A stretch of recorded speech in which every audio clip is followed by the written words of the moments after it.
Good evening, everybody. Good evening. Excellent. Very nice. I now call this April 8th, 2025 regular City Council meeting to order at 6:30 p.m. We're going to start off with a Pledge of Allegiance from Catherine Ramirez and Mariela Perez Rangel, they're 10th graders from Colorado River Collegiate Academy.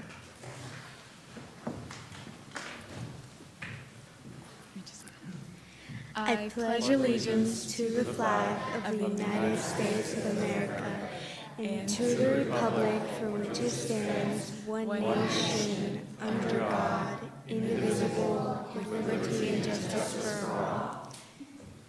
Honor the Texas flag. I pledge allegiance to thee, Texas, one state, under God, one and indivisible. Thank you very much. So Colin here is going to take your picture.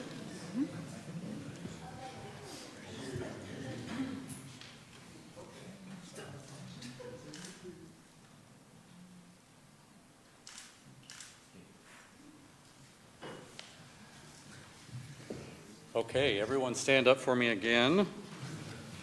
We're going to have an invocation from Dale Burke, City of Bastrop Police Chaplain. Let us pray. Heavenly Father, we come here tonight. We thank you for your blessings upon this city. Lord, we thank you that each council member, we thank you for Mayor Pro Tem John Kirkland and every council member here, the city manager, the whole team. Lord, we thank you that as we come together, we pray for them tonight in the decisions that they make. Holy Spirit, guide and direct them in everything that they do. Each one of them brings value here. And we know there's upcoming elections, there will be more change. But Lord, we thank you that you, as you put the people together, that you will have this team to be representing Bastrop for the best for the people. We thank you that everything tonight is presented, Lord, the people will be heard in their things that they're representing. So we thank you again, Lord, that you're blessing our city as we go through much change.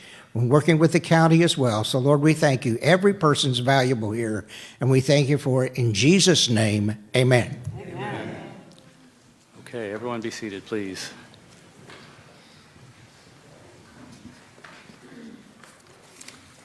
So we're going to start by going into executive session on items 11G and 11H under 551.071, consultation with an attorney.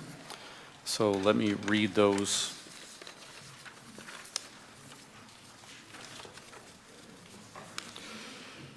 Consider an act on resolution number R 2025-69 approving a development agreement between the City of Bastrop, a home rule city, and WB Bastrop Land LLC, a Texas limited liability company, W Land Development Management, a Texas liability company, for 289.4 plus or minus acres of land located within the Mosaic Rousseau Survey, abstract number 56 in Bastrop County, Texas, west of State Highway 304 and north of Lower Red Rock Road, with a portion of the property being located within the 1 mile extraterritorial jurisdiction, or ETJ, of the City of Bastrop, and the remainder of the property being located within the voluntary ETJ of the City of Bastrop as attached in Attachment A. This parcel of land has also been referred to as the Ironwood Development. That name is subject to change. 11H is consider an act on resolution number R 2025-70 approving a utility agreement between the City of Bastrop, a home rule city, and WB Bastrop Land LLC, a Texas limited liability company, W Land Development Management, a Texas limited liability company, for 289.4 plus or minus acres of land located within the Mosaic Rousseau Survey, abstract number 56 in Bastrop County, Texas, west of State Highway 304 and north of Lower Red Rock Road, with a portion of the property being located within the 1 mile extraterritorial jurisdiction, or ETJ, of the City of Bastrop, and the remainder of the property being located within the voluntary ETJ of the City of Bastrop as attached in Attachment A. This parcel of land has also been referred to as the Ironwood Development. That name is subject to change. It is 6:34 and we are now in executive session.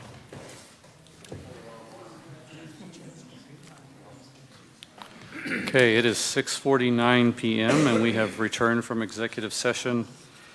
We're going to take up item 11G and 11H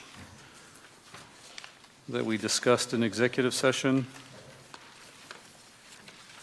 Colin, will you jump to that on the PowerPoint, please? It's slide number 96, I believe.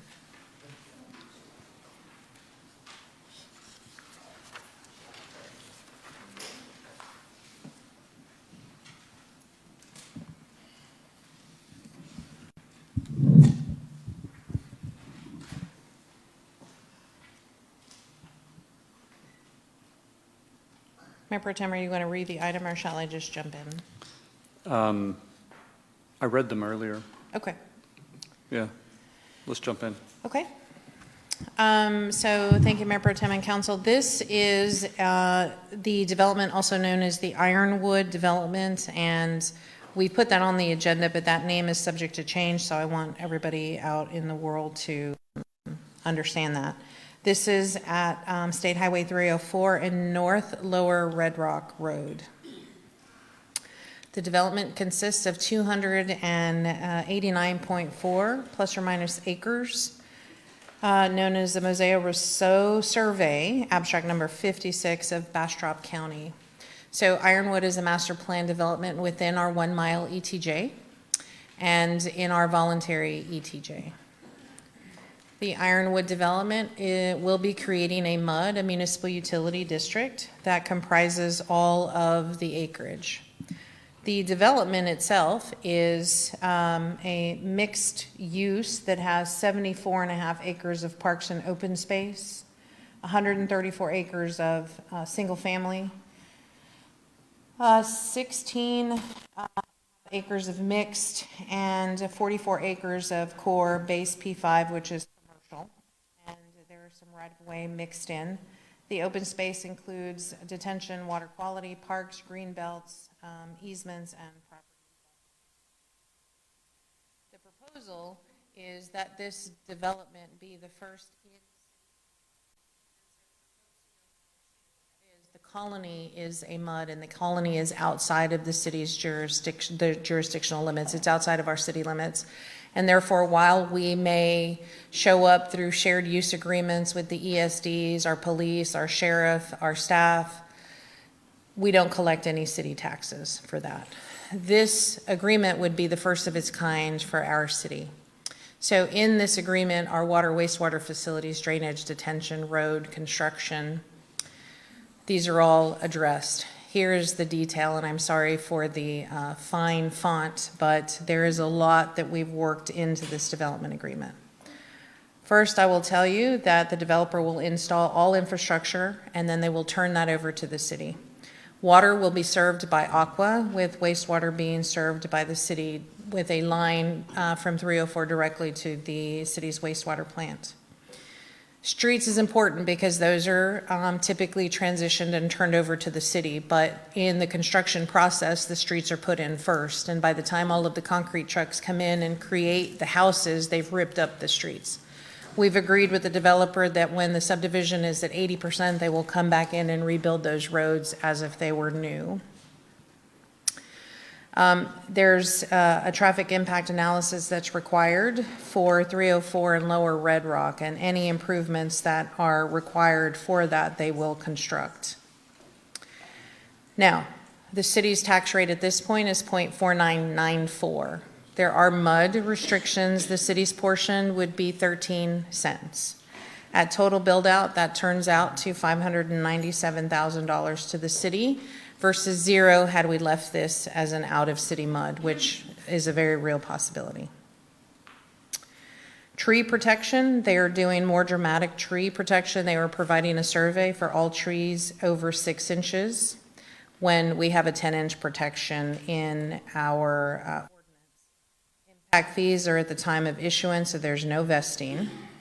They are dedicating $50 per unit in a reservation fee for, as everybody knows, the growth continues astronomically, so we've got to maintain the space in the wastewater plant for those developments that are serious and are coming online.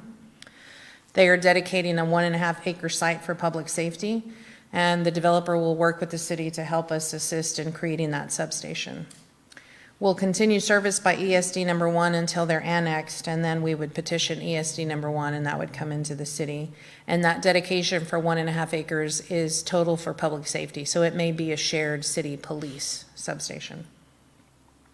And there's about 50 acres for parkland that's being dedicated that will be maintained by the developer. There is about 20 acres in the development that is going to be used for the private HOA recreation facility.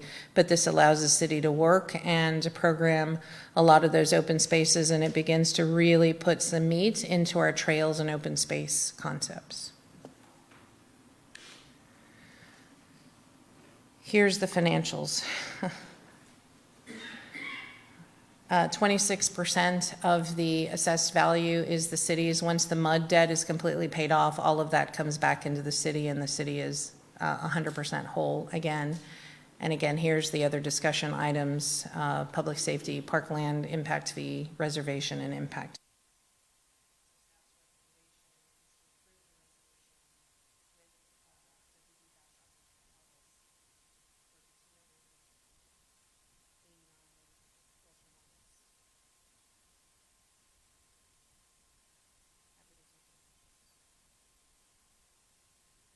Councilperson Lee, questions?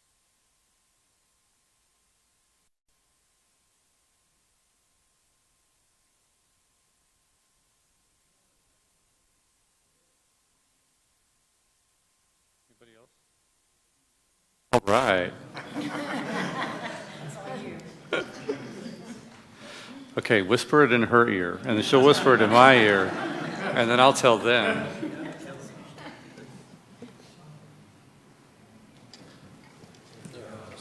Oh, okay, thank you.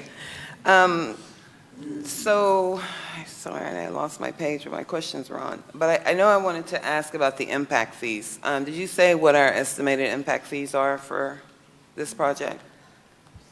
There are, I can do the math really quickly, there are approximately 1,300 LUEs, so 1,300 times 8,200 for wastewater is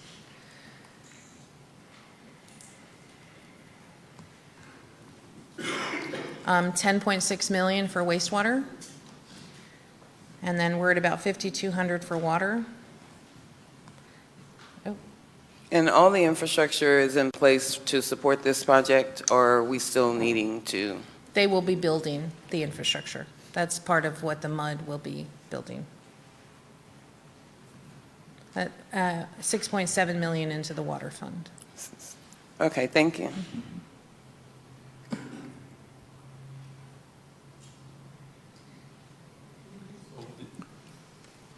No, my light was off. The developers are here, is that correct? Yes. So come on up, and we had a discussion on this item, and there is a question that is perhaps not written clearly in the development agreement, and it has to do with what percentage of the parkland is for the HOA versus public parks. So there's about 74 acres in the plan right now, and as we know, it's conceptual, so that's subject to change. But our document, the development agreement, guarantees a minimum of 50 acres Minimum of 50 for what? for public Okay. parks. And that would include some dry detention, which could possibly include ball fields. It'll include trails, buffer spaces, open space. Okay.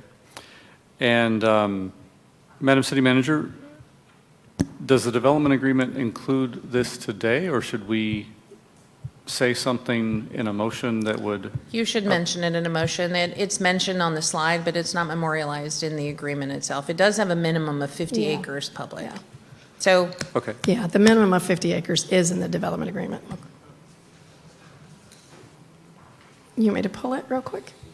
no, it's in there, minimum of 50 acres for public use. Okay. Yeah. So then what would, if that's already in the development agreement that we have? It's in front fine of us- as is. It's fine as is. Okay, good. Thank you very Okay, much. thank Yes. you, I appreciate it. Thank you. Okay, council, any other questions? Move to approve. Second. We have a motion to approve from Councilperson Plunkett, a second from Councilperson Meyer. Any other discussion, council? Yes, please. Okay, Councilperson Foster. I wanted to go to page 355 of the agenda packet and talk about impervious cover. Looks like in the development agreement, we've got 70% max for P3, 70% max for P4, and 80% max for P5 in this development agreement. even though our current ones have changed to 50%, 60, and 65. So I just want to I just wanted to bring that attention. Like, are we comfortable having, I know they were probably initiated this under the previous, these conversations probably started long ago under our previous pervious cover, but I just wanted to call that out and see if everybody's good with that.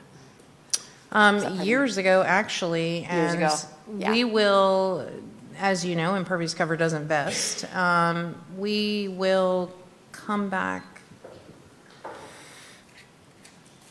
May I ask you to take a short recess with the developer? I think the numbers are going to be fine from a total development perspective, given that much open space, but I need to do the math really quickly. Okay.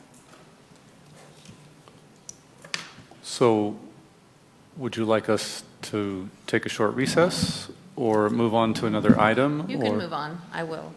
Okay. I'll have Andres come sit here.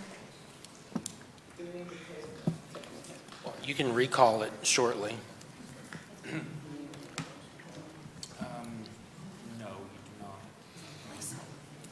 So I think I'll just use a little bit of prerogative and we will move on to another item. So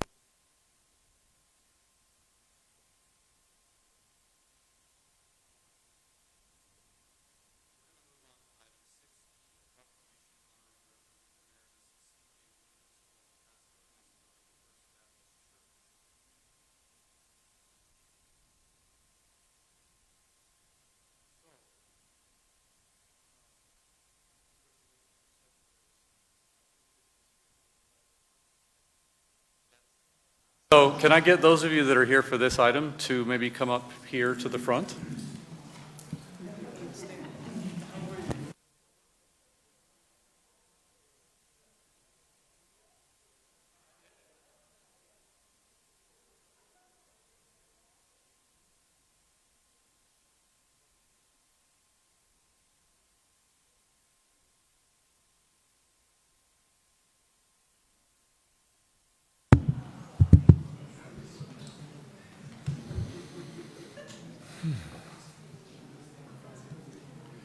Welcome to each of you.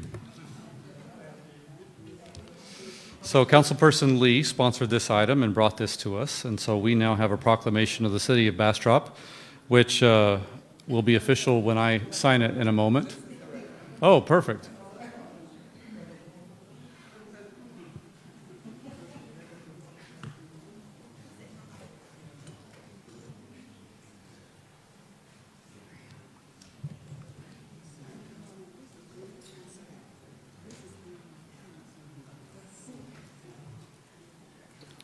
Well, he's going to be hidden a little bit there.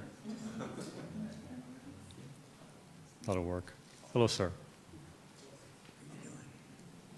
I'm well. How are you? Proclamation of the City of Bastrop, Texas. Whereas the City of Bastrop honors Reverend Emeritus C.A. Williams for his lifelong dedication to ministry, community, and service. And whereas Reverend Williams accepted his call to ministry on July 3rd, 1962 at age 24, delivering his first sermon at Antioch Missionary Baptist Church in San Antonio, Texas, and has faithfully preached the gospel for over 63 years. And whereas he earned his Bachelor of Theology, Bachelor of Divinity, and Master of Theology from Guadalupe College Theological Seminary in 1995. And whereas he pastored Greater Rising Star Baptist Church from 1964 to 1968, and Macedonia First Baptist Church from 1968 to 2025, leading the latter for 57 years.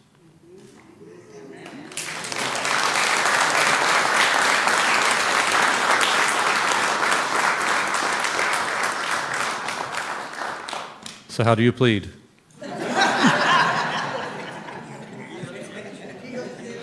Seems like everyone says you're guilty. Excellent.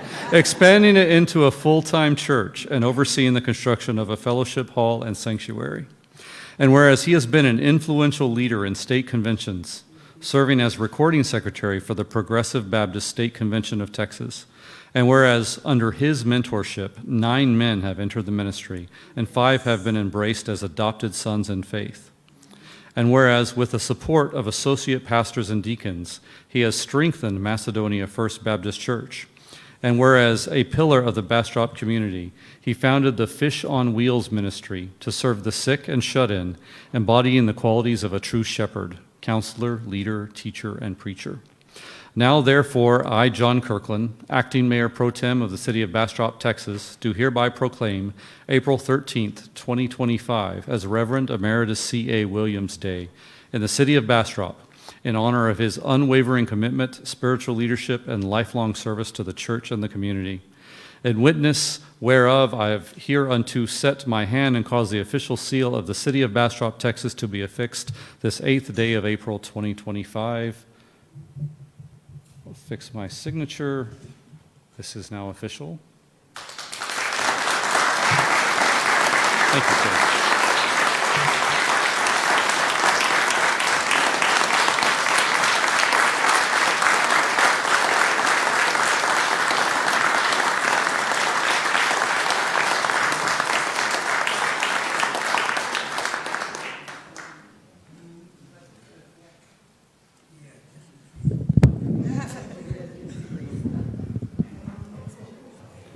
They asked me to say a few words. Thank you. That's a few.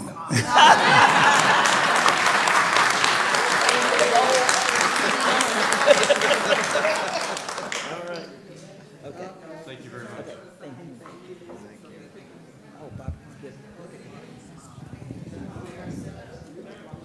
Yeah, did we get pictures?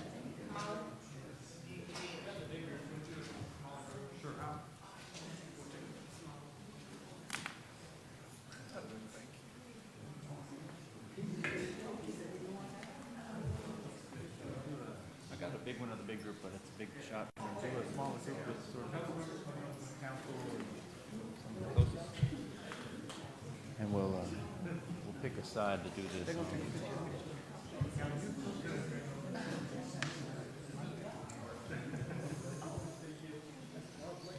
Let's do it on one side or the other. Trying to get up there with him. Them kids, go ahead, come on back. They want to get up there with him. There you go.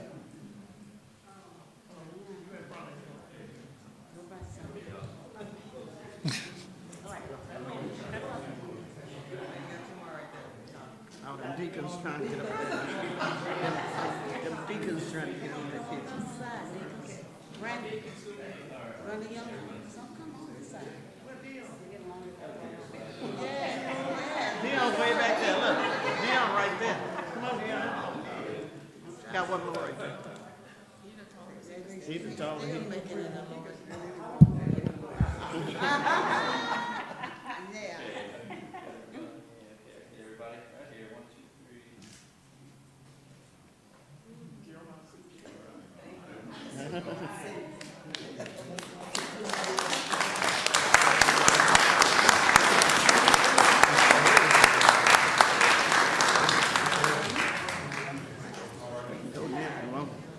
We can go now if you want.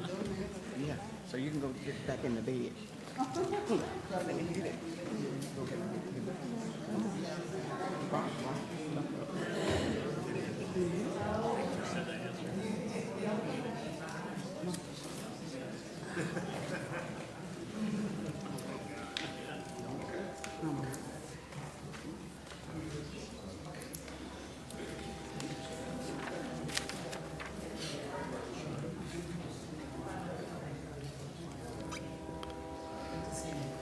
So let's go back up to the very top of our agenda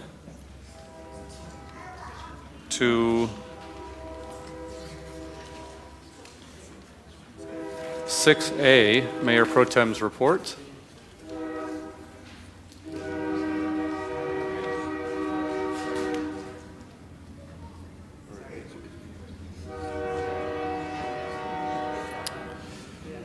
So for the Mayor Pro Tem's report, a number of us joined many of you at several town hall meetings for the pet microchipping and North End Prairie project. I want to thank everyone for participating in that.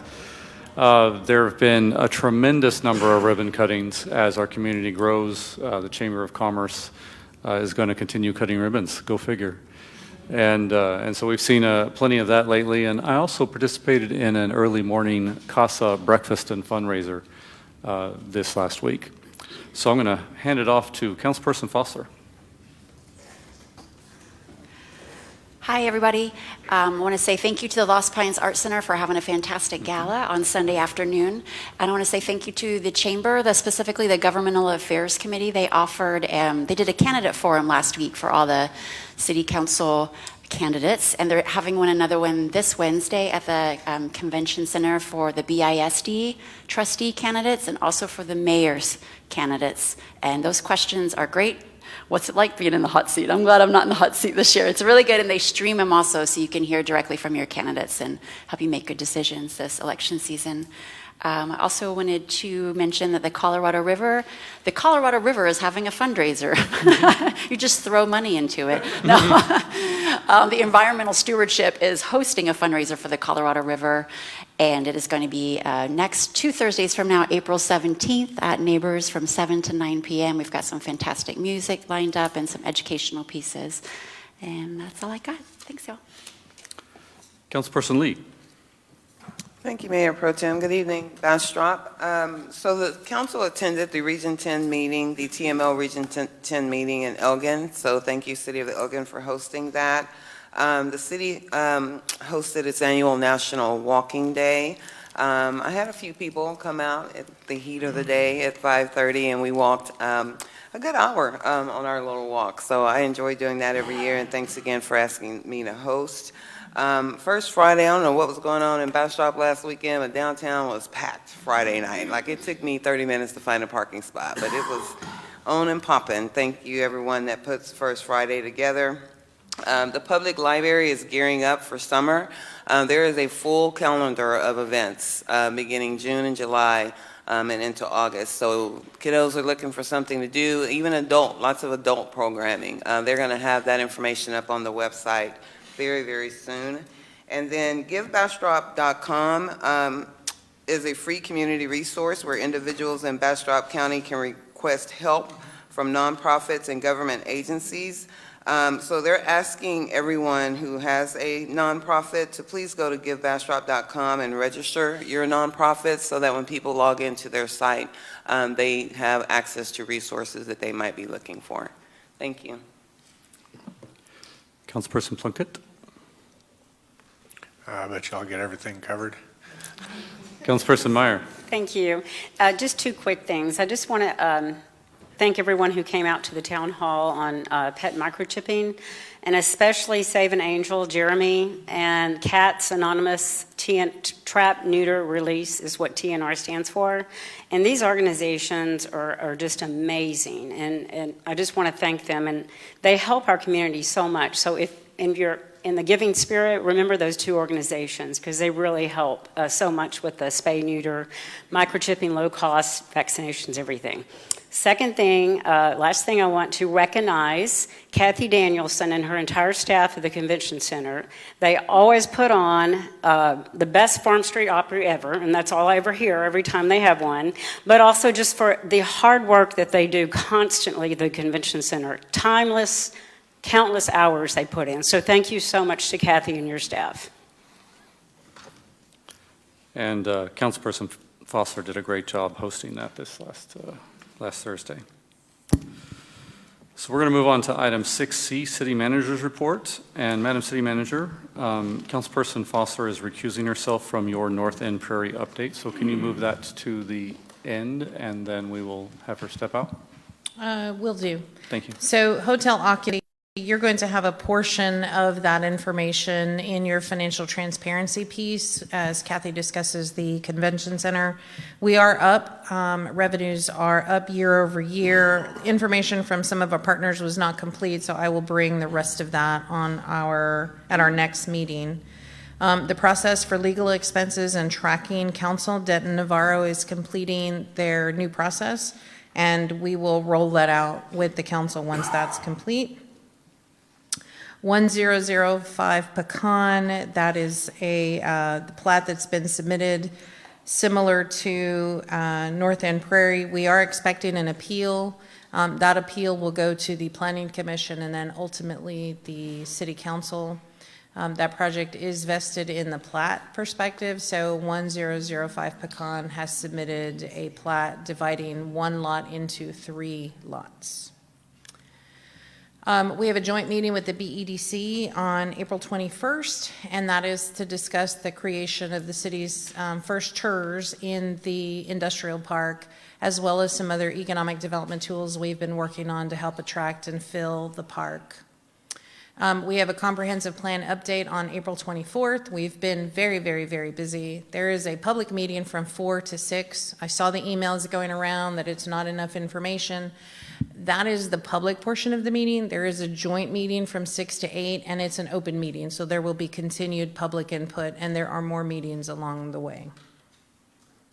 The new utility billing portal is live. If you haven't seen it, please go check it out. It gives residents the ability to track outages and leak detention, and to have a much more user-friendly experience on the online. Our water well update, we did receive the chemicals finally. We have an April 17th date, moved from April the 7th due to some recirculating pump and backwash issues. So getting this project up in April will be 4 months overdue, but hopefully it'll be well worth it. Bridge rehabilitation, we have bid opening on August the 10th. We did push that by a week because TxDOT also had a similar bid opening, and it's a lot of the same contractors, and so we wanted folks to be here. We may have a special council meeting toward the end of the month to award, to be able to keep that project moving forward. Now, we have legislation. Oh, sorry. I'll go at the very end so you can hear this part too. Qualified hotel legislation, that is going to be heard on Monday, April the 14th. So I will be camped out. Hopefully some of you can relieve me at the Capitol on Monday, so we can tag team, because we have no idea when it will be heard. Anywhere from 7 a.m. to 12 a.m. And that is also the LNS ribbon cutting. So I know some of us cannot tag team, Mayor Pro Tem. I was invited to a aquifer storage meeting. This is the City of Austin project. This is House Bill 1523. This has dramatic and serious impacts to the City of Bastrop and Bastrop County water supply. Aqua and a couple of the commissioners were at the table. This warrants much further discussion. Aquifer storage is essentially taking water, treated water, and injecting it back into the aquifer for storage so that it does not get lost to evaporation.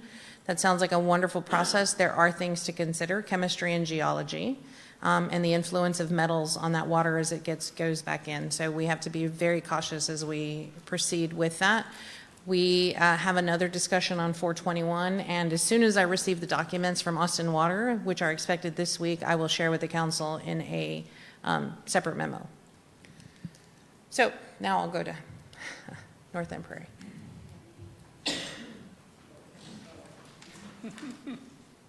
So we did have the public meeting. There was a grandfathering request that was submitted.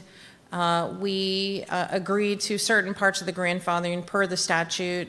Parking and impervious cover do not vest, and so there is some information that needs to be resubmitted as part of the plan. And there is also a final drainage plan that's required. What has been submitted is a preliminary drainage plan, and so we're still working through the project itself. And I know there's a lot of information as to, it's too late to speak up. We're still working through the project itself. So that's what I have. Councilperson Lee, do you have a question? Is it about North End Prairie or something else? No, it's about her report. Okay, but not that part of it. No, one question. Okay. City Manager, what's involved in oh, it's still about North End, Gary, I'm sorry. That's why I was asking. I said one more. What's involved in the final drainage? So what's the difference between the preliminary drainage and what has to be done to get to a final drainage? So the preliminary drainage is based on a conceptual plan. When we finally put the engineering to work, identify the easements and identify every single thing on that lot, and we get to actual drawn numbers. We have soil samples. We know how pervious or impervious the soils are actually working there. Then that leads to a bigger, more detailed drainage plan. And then on the comprehensive plan public, so a lot of the concern that I received was the 4 o'clock start time. So on the follow-ups, will we try to alternate days, evening times, weekends? How many more follow-up public? I believe there's discussions? 3 after this one, but the public will still have the opportunity to speak at the 6 to 8 version as well. So the joint meeting is, the public meeting is 4 to 6, but when you guys convene, they'll have the opportunity to discuss it again. Okay, great. And then the last thing, this weekend I was approached by a resident on Pea Cove Lane, maybe? I'm not sure if the lane is on the end, but it's on Pea Cove, it's on the north end of town, and she was talking to me about flooding issues that they were having. She showed me photos like they're literally underwater. But she says she had already brought it to the attention of the city. So I was going to see if we could get an update on or status on that. Do you know when she raised it? I don't recall that on my... She didn't say, but she said, and then someone came out from the city to talk to them about it. Okay, I'll check with streets and drainage and see if anybody's come in. If not, will you share that information? Yes. Okay. Absolutely. Thank you. Pea Cove?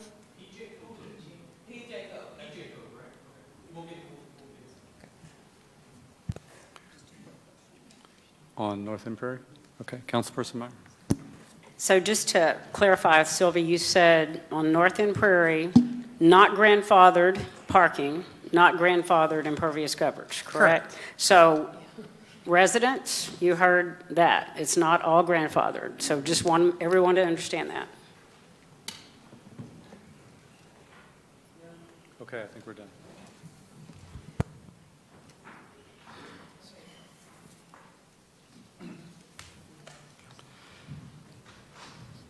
Okay, we're going to move on to item 6D, presentation on board and commission work plans, Park and Recreation Board, Public Tree Advisory Board.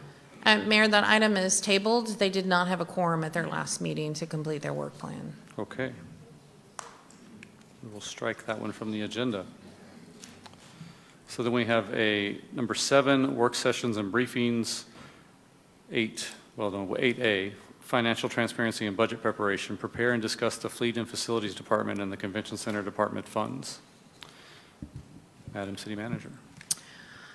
Okay, Fleet and Facilities is a relatively new department. It was nestled under all of the departments. Everybody handled their own fleet, and we didn't necessarily do a consistent job, neither with fleet or facility. So it was necessary as we become a growing city that we create a department to help us manage and track that.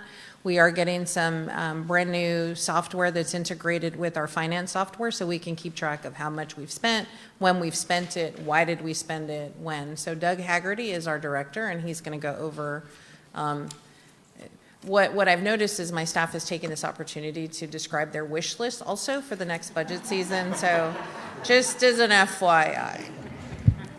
Be prepared. Good evening, Mayor Pro Tem, Council. Thank you guys for having me here tonight.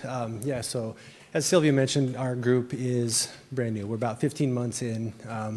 And so I put our mission statement out there, which I feel like reflects what we do and our vision for our group. And so I'll just read it. The Fleet and Facility Department is dedicated to providing a safe, reliable, and cost-effective management of the city vehicles and facilities to support and all management operations. We strive for excellence in service, sustainability, and stewardship of public assets through proactive maintenance and efficient resource management. So I firmly believe in all that. And so, we want to ensure that we take care of all of our assets that we do have, because at the end of the day, that's our livelihood. So we want to make sure that we take care of everything. Our group is a department of 10 folks. We have everybody from sanitation engineers to fleet mechanics, building maintenance folks, and admin staff. So we've got a really great crew that does a pretty exceptional job, if I must say so myself, for all of our facilities around here. So hats off to all those guys. Some of our highlights that we've done, our building, or things that we've worked on over the past 15 months is everything from the Bastrop Visitor Center and Museum, redoing all the interior of that particular facility. We worked on the building conversion for the utility group, Mayfest Park. We worked on the bathrooms up there to make sure that all those are, in the 21st century. And so, so some of those are just real high level things that we do. Some of it's overseeing contractors and ensure that the work is done correctly and satisfactorily. Or there's projects on there that we do in-house, based off the skills and talent of our guys within our group. And so one of which right now is we're currently working on our fleet and facility office. It's actually at the old wastewater building. And so our friends got to move into their new building. And so we are taking over that particular facility and bringing it up to a good, usable workspace for our group. And what that's going to do is bring all of my group to that 300 Water Street, because right now we're dispersed between two locations, 1209 Linden and 300 Water Street. So it'd be nice to have everybody under one roof and start building the team going forward. So really excited about that. Some of the things that we also do are on the fleet side. We make sure that we right-size our fleet, whether that's acquiring new vehicles or equipment or mowers, things like that, and then also selling some of those assets that are surplus that we no longer have a use for or are just old and outdated. And so one of the things, or right now we actually have a couple of pieces of equipment that are, one's a paving machine and a couple of mowers that we're getting ready to sell. So that should bring in about close to another $70,000 that we calculated for the values of that money or those equipment. And so that money will come back into the general fund, which unfortunately my department doesn't get to do a whole lot of revenue generation. So this is my little piece of it. It's not exactly great, but because we provide those services for the rest of the group, so we have a lot of expenditures. So our biggest expenses are operational salaries, about $546,000 for that. Building maintenance this year, we have $354,000 in that fund. Vehicle maintenance is about $261,000, and then equipment maintenance is $69,000. So I will say our numbers are a little bit skewed on that. We did receive some insurance money due to the hail damage that we received in April of last year. So we replaced 4 separate roofs here at City Hall, Senior Center, Bastrop Power and Light, and then the Willow Street water plant over there. And so that equated to $123,000 is what we received from insurance to pay for the work that was done to replace each of those roofs. So the other item that is skewed, so originally we budgeted $233,000 for that particular line item, and so the next one is our vehicle maintenance, and that was budgeted at about $79,000, and we received $181,000 from insurance in order to repair all of our damaged vehicles that we had. So we are complete with all that process now and have repaired 23 different vehicles.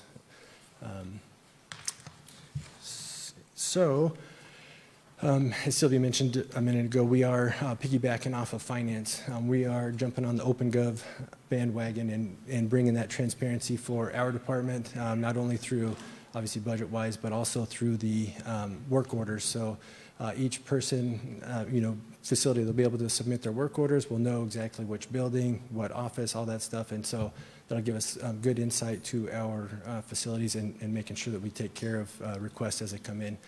We'll gain a ton of efficiency through that. Another item that we are currently in a trial on right now is Samsara, which is basically vehicle telematics. So what those do is just basically look at the health of the vehicle. We can set up alerts for any number of things, and it will tell us, is the check engine light on, or is the tire pressure low, or things like that. So it will give us a proactive approach to ensure that we take care of all those vehicles. And so there's a lot of benefits to this just due to insight on the actual mechanics of the vehicle and being able to tell whether the DEF is out of a dump truck. So we've had that as an example already. We go to use that dump truck and it's out of DEF and burn up a pump, and so that's a quick $2,000 repair. And so, things like that where we can get ahead of that and understand, hey, all right, we got an alert and we can set it for, hey, it's at 10%. And then, ensure that we take care of that or, notify the supervisors and get those guys on board to, take care of that particular vehicle. So really excited about that. One of the items that we're going to take on in October is our friends over at the police department. They have approximately about 40 vehicles that they have been maintaining themselves and doing all the maintenance and upkeep and all that through, actually, Chris Chavez has been taking care of a lot of that stuff. So we will transition that over to our group. So with that, as the wish list is stated, my hope is to be able to get or to acquire another mechanic in order to help out with that workload. And then also, it's kind of twofold. Our current mechanic is, he's on year number 35 with the city. So he is, he's getting up there. And so he's done a fantastic job up to this point, but I would love for somebody to start learning his knowledge, because it's hard to replace that because he knows everything about every vehicle that's out there. And so he knows the history. So anyway, I would love to be able to get somebody on board to start that transition and, help him and learn and then also take care of our future assets. So, and then I guess along with that, the long-term goal is to have a actual facility that we can operate out of, if we do get more people. Right now, we have it's probably a 20 by 30 bay, one door in and one door out. And so it's a smaller facility. It is located up at 1209, and it's just a small area, based off the size of the fleet and the equipment and stuff that we're working on. So, and so that's my spiel. Any questions you guys have for me or our group? Councilperson Meyer. Yes, I just have a comment. I just want to commend you, Doug, on you and your whole crew for the Mayfest Park renovations. I have never seen so many people in this entire city so excited about restrooms. There were pictures passed around everyone, but just the work that you did up there in such a short amount of time, everyone is so thankful. So thank you for that. Absolutely. We're glad to do it. I know I speak on behalf of all of our team. We, really appreciate the opportunity to have this department built, and, we are definitely looking forward to the future because it's pretty bright. So thank you. Anybody else? Okay. Thank you very much. Just one quick comment. Doug's Fleet and Facilities is known as an internal service fund. They don't really generate their own revenue. In fact, they skim off of the other departments because they need to maintain, and it's allocation based. So as we move into the budget, you'll see the departments have an allocation to Fleet and Facilities. And those insurance monies actually go back into our repair and replacement. They don't just kind of get sucked in into any of the other funds. So now Convention Center Department funds. She's got a little bit of a longer history than Doug does. Be the official clicker. Mayor Pro Tem, City Council, City Manager, thank you so much for letting me present to you tonight on the 5-year history. You have that as in your packets, our financials. As Sylvia said, that convention center is 14 years old, and I've been here 15 of those 14 years. So as you can see on the first slide is our graph on our expenditures and our revenue for the past 5 years. You'll note for this year, for the 24-25 budget, we are in line with our current spending with just a little less than 50% at this point. Moving on to the next slide, we have budgeted $275,000 for revenue for the convention center. Of that revenue, $177,045 is non-local revenue, and $77,650 is local revenue, making non-local events provide 69.5% of our revenue, and local events 30.5% of our revenue. Our occupancy this year from last year has increased 12%, and we're still booking for the rest of this year. We've just added 2 new events. One is that fun show that's coming up next Monday for a kid show, which is really interesting because they actually booked that show within a 3-week time span, which normally they book out longer than that. One interesting fact that I'm very proud of is that 90% of our clients and our bookings are repeat business. And I'm going to tell you that it's a direct reflection on Steve Ballard, Ben Williams, Matt Johnson, Carly Davenport, and Elisa. If you have 90% of your clients that want to come back year after year, and they're constantly coming into my office telling me what a great staff that the convention center has, and I just think we have an awesome team. So I just want to thank you guys if you're watching out there. They are absolutely awesome. Our expenses that are budgeted for this year without personnel is $431,936. Of that, 6.7% goes to our supplies. That's janitorial supplies and then regular supplies. 11.5% is maintenance. That is our building maintenance and our ground maintenance.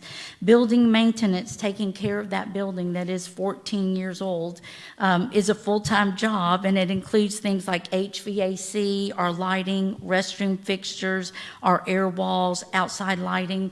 You know, we have a lot of comments that people come and say that that facility looks like a brand new facility, and it's 14 years old. And I tell them that, well, I hope when you come back in 3 years that you're going to say the exact same thing. We try to take good care of that facility.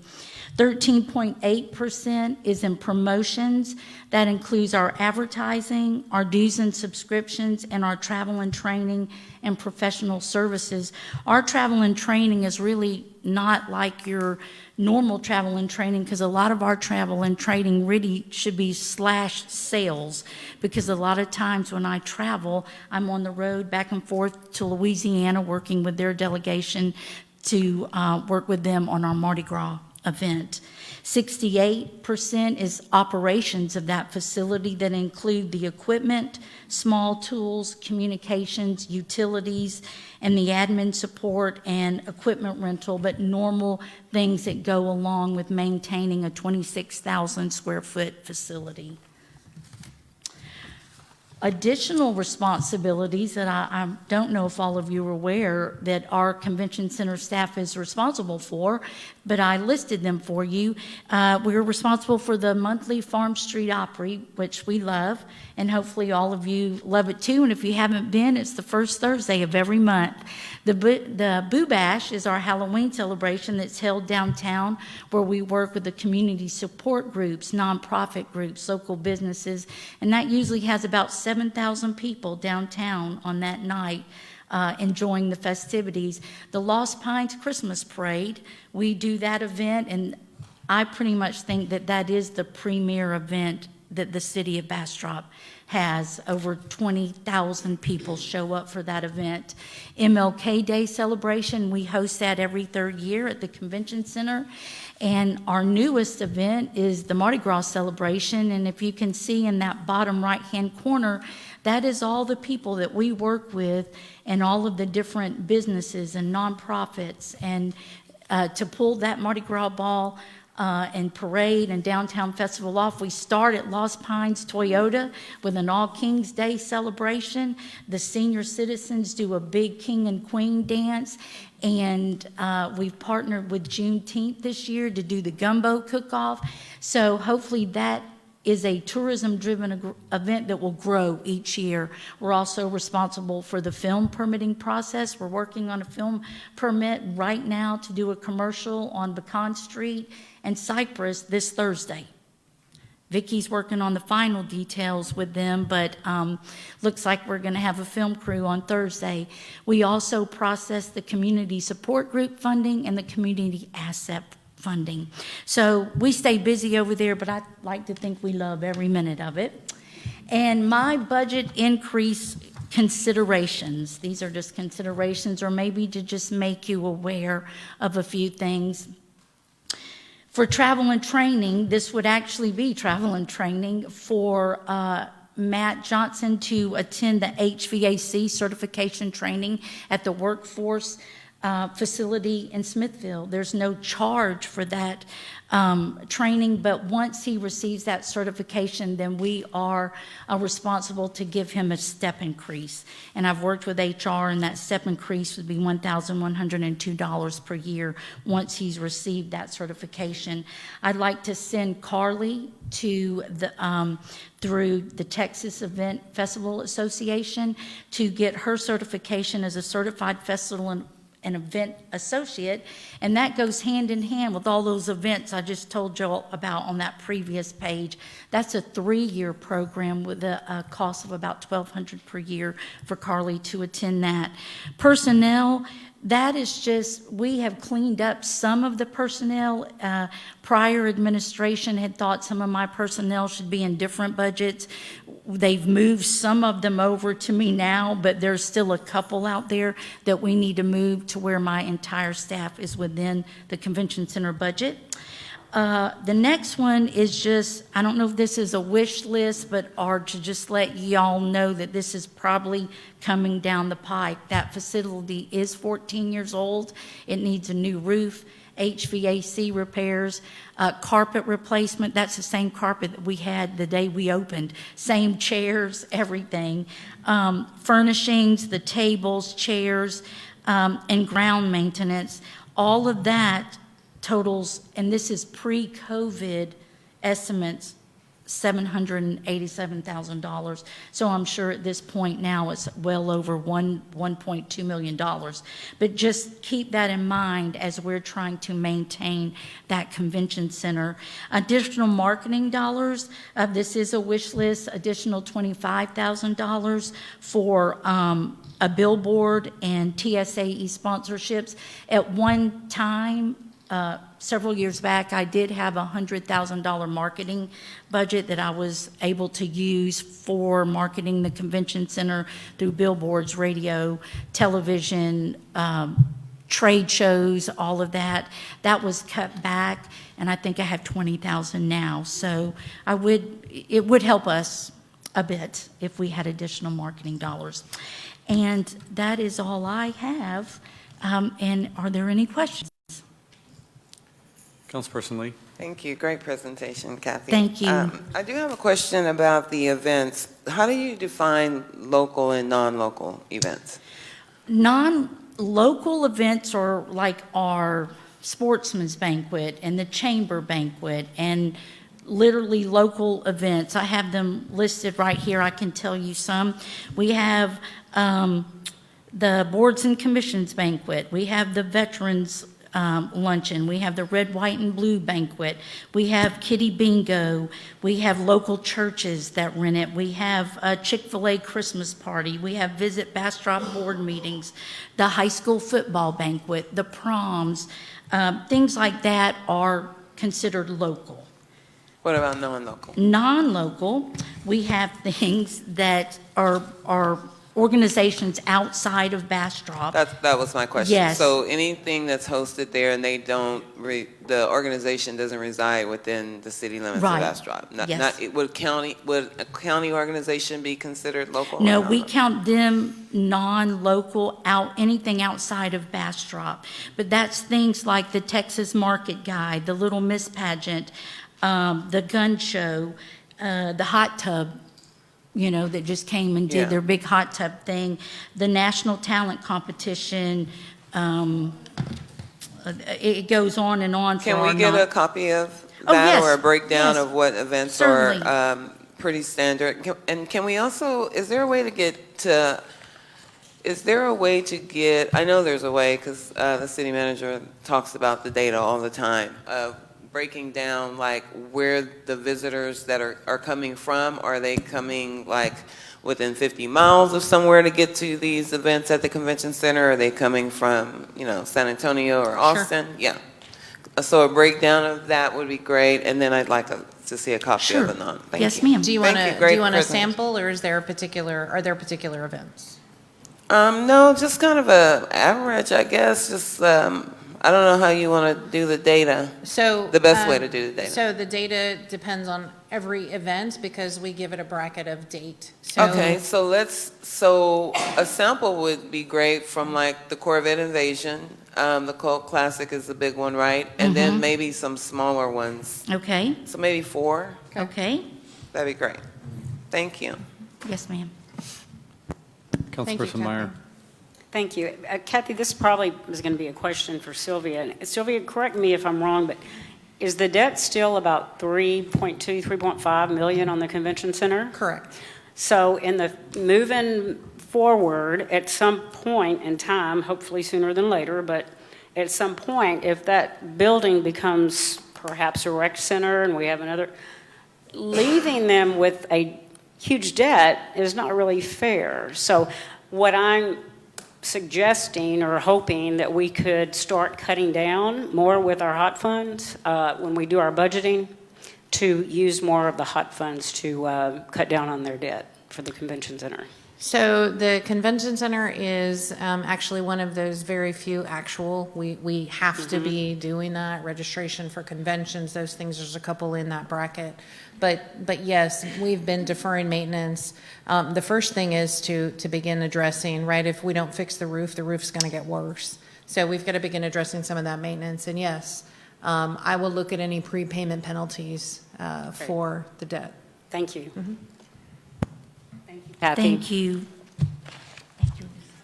Oh, one more question. Thank you. So, well, it might be for the city manager. Okay.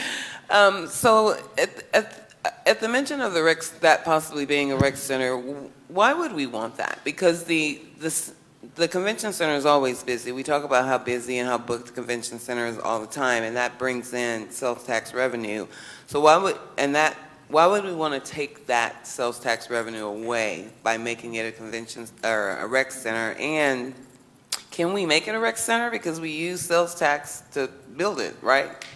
So number one, remember I mentioned that legislation on Monday. So we already have a qualified hotel project that would be able to be funded, and it's a hotel and convention center. It has to be built. Right. Hotel and convention center.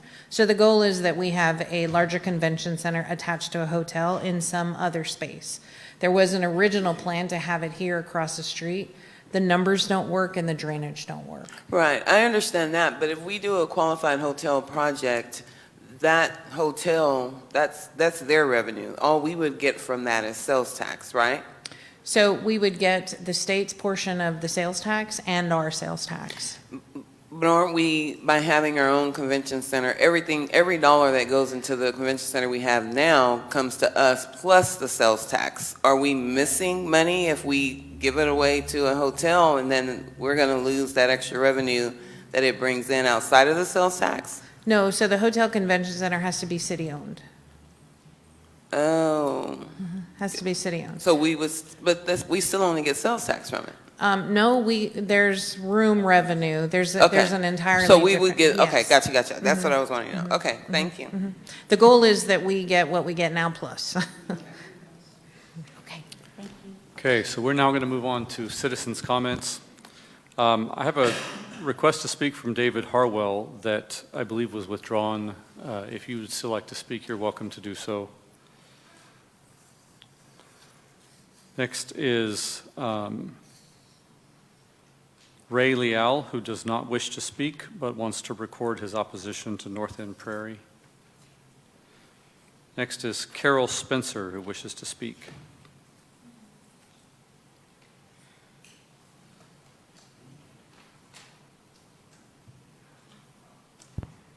Hello, good evening.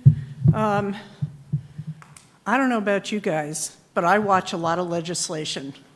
And I was glad to see you have some up there. It's overwhelming, 10,000 bills this year. But but I came upon one that I just thought you should know about. SB 785 and HB 1835. I'm not sure what your zoning codes say, but I know you're working on things. This has to do with HUD code manufactured housing.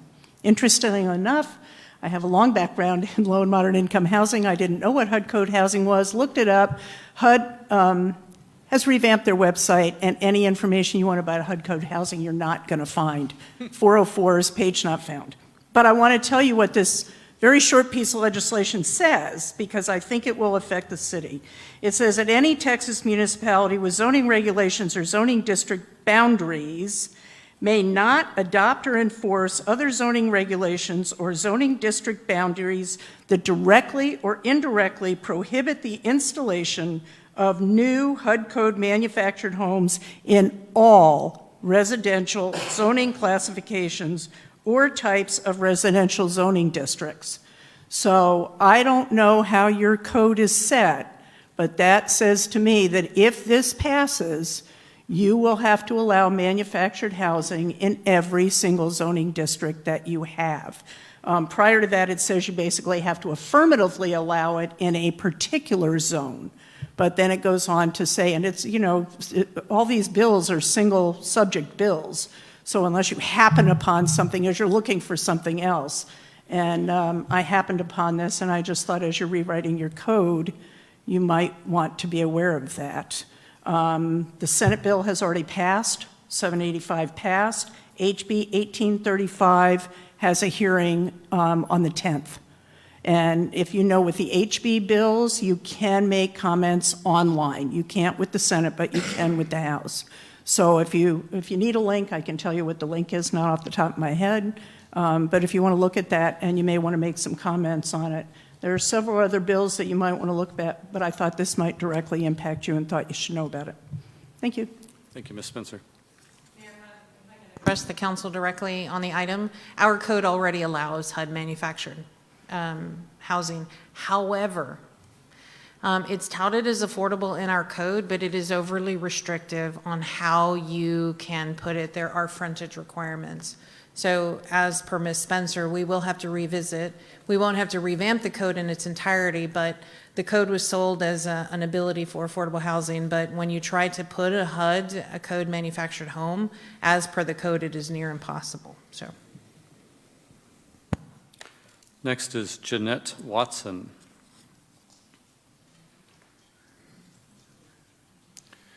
Ms. Watson, please tell us your name and your address, and then you'll have 3 minutes. Jeanette Watson, 300 Leisure Lane, Cedar Creek. City Manager, Assistant Attorney, members of the City Council.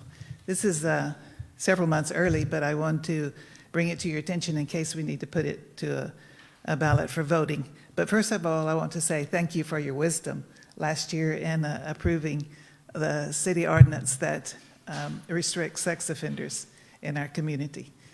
And I suppose, assuming that you meant it to last all year long, the whole year round, because you can't really play both sides out of the middle now. You can't straddle the fence and say, except the month of June, because acknowledging Gay Pride Month and standing up and having your picture made with those in our community that openly are gay, lesbian, or bi, bless their hearts. I have friends that are that lifestyle, but it is a lifestyle. It's not a civil matter, and so it's not even a cultural progression, really, because this has gone on for century after century. It's amazing when you study history that it all happens in the month of June. I mean, from 300 BC, when the goddess Ishtar was celebrated, with her colors as the 6-color rainbow, and all the way up to the LGBT, but it's always in June. So I wonder, why city councils think they have to decree Gay Pride Month in June, especially when, citizens have asked them not to. But, these people have freedom in our city to live their lifestyle like they want. So in acknowledging Gay Pride Month, it's more than just acknowledging these people. It's affirming the whole LGBTQIA plus agenda, which, fact number 1, they condone sexual predation. Fact number 2, more than half of the LGBT activists agree that the plus also includes pedophiles. So when we're saying we're proud of something, are we proud of this? Are we proud of 46% of those affected by the transgender movement are junior high young girls? You know what it was like in junior high, hormones wild. Junior high young girls duped into thinking they can change their sex by cutting their breast off and having penises fashioned for them from foreskins of males. It's common knowledge. Are we proud of that? I just want to say, if you're intimidated by the LGBT activists because they do use lawfare as a weapon, or if you don't have the constitutional knowledge to say we don't have to decree this, then let the public make that choice. Let the public decide if they want to keep affirming this lie. Thank you.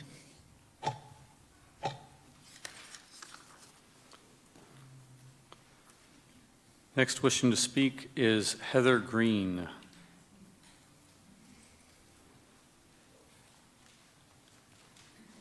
Name and address. Good evening, Heather Green, 2007 Pecan Street. Good evening, council members. I'm here tonight to make one thing very clear. We do not stand with the North End Prairie development as it stands.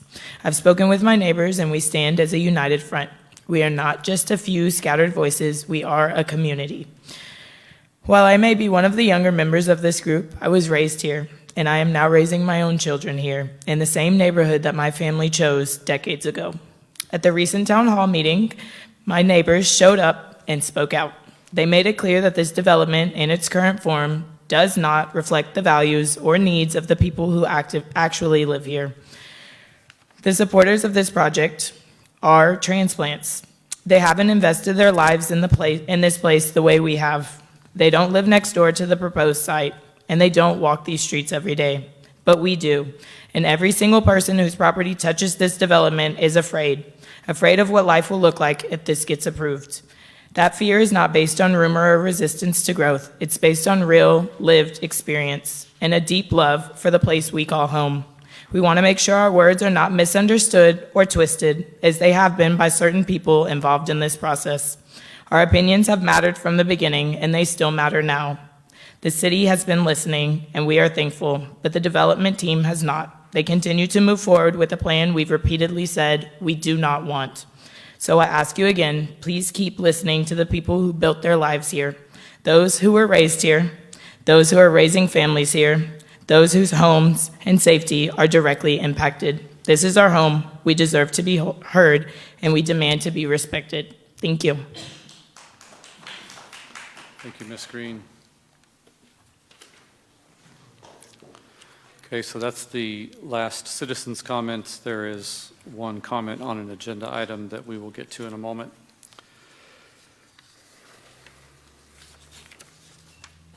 Mayor, if you want to skip back to the development agreement, I believe we've reached agreement. Okay. So let's go back to 11G, which I will now read again. Consider an act on resolution number R 2025-69 approving a development agreement between the City of Bastrop, a home rule city, and WB Bastrop Land LLC, a Texas limited liability company, W Land Development Management, a Texas limited liability company, for 289.4 plus or minus acres of land located within the Mosiah Rousseau Survey, abstract number 56 in Bastrop County, Texas, west of State Highway 304 and north of Lower Red Rock Road, with a portion of the property being located within the 1 mile extraterritorial jurisdiction, or ETJ, of the City of Bastrop, and the remainder of the property being located within the voluntary ETJ of the City of Bastrop, as attached in Attachment A. This parcel of land has also been referred to as the Ironwood Development. That name is subject to change. Thank you, Mayor Pro Tem. In reference to the impervious cover requirements, the developer will meet the current impervious cover requirements and address any changes in over detention. There's about 4.5 acres to play with between the 50 acres and what they need for a recreational area in green space.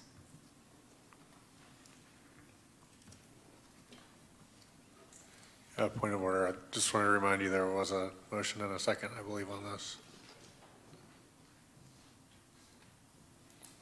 I recall that.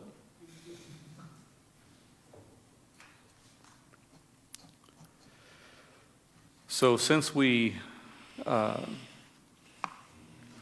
went the circuitous route we took, while I do recall the motion to approve, let's start over. Councilperson Fossler, do you have a question that you'd like to ask? I have another question. Since it's not spelled out in the development agreement nor in the noticing, what is the noticing for this one? Have we done noticing before when we've annexed something? Like, what's that process like? We are not at the annex, we're Right. not at annexation just yet. We will notice. Our plan requires a 30-day, 2 public hearings. Yes. Okay, so we'll do that after we Yes. annex. Okay, cool. Thank you. Motion to approve. Second. With the changes. With the changes, thank you. With the impervious cover changes. Is that all? Yes, that's it. Madam City Manager, what changes are you recommending? Meeting the current established impervious cover numbers. Okay.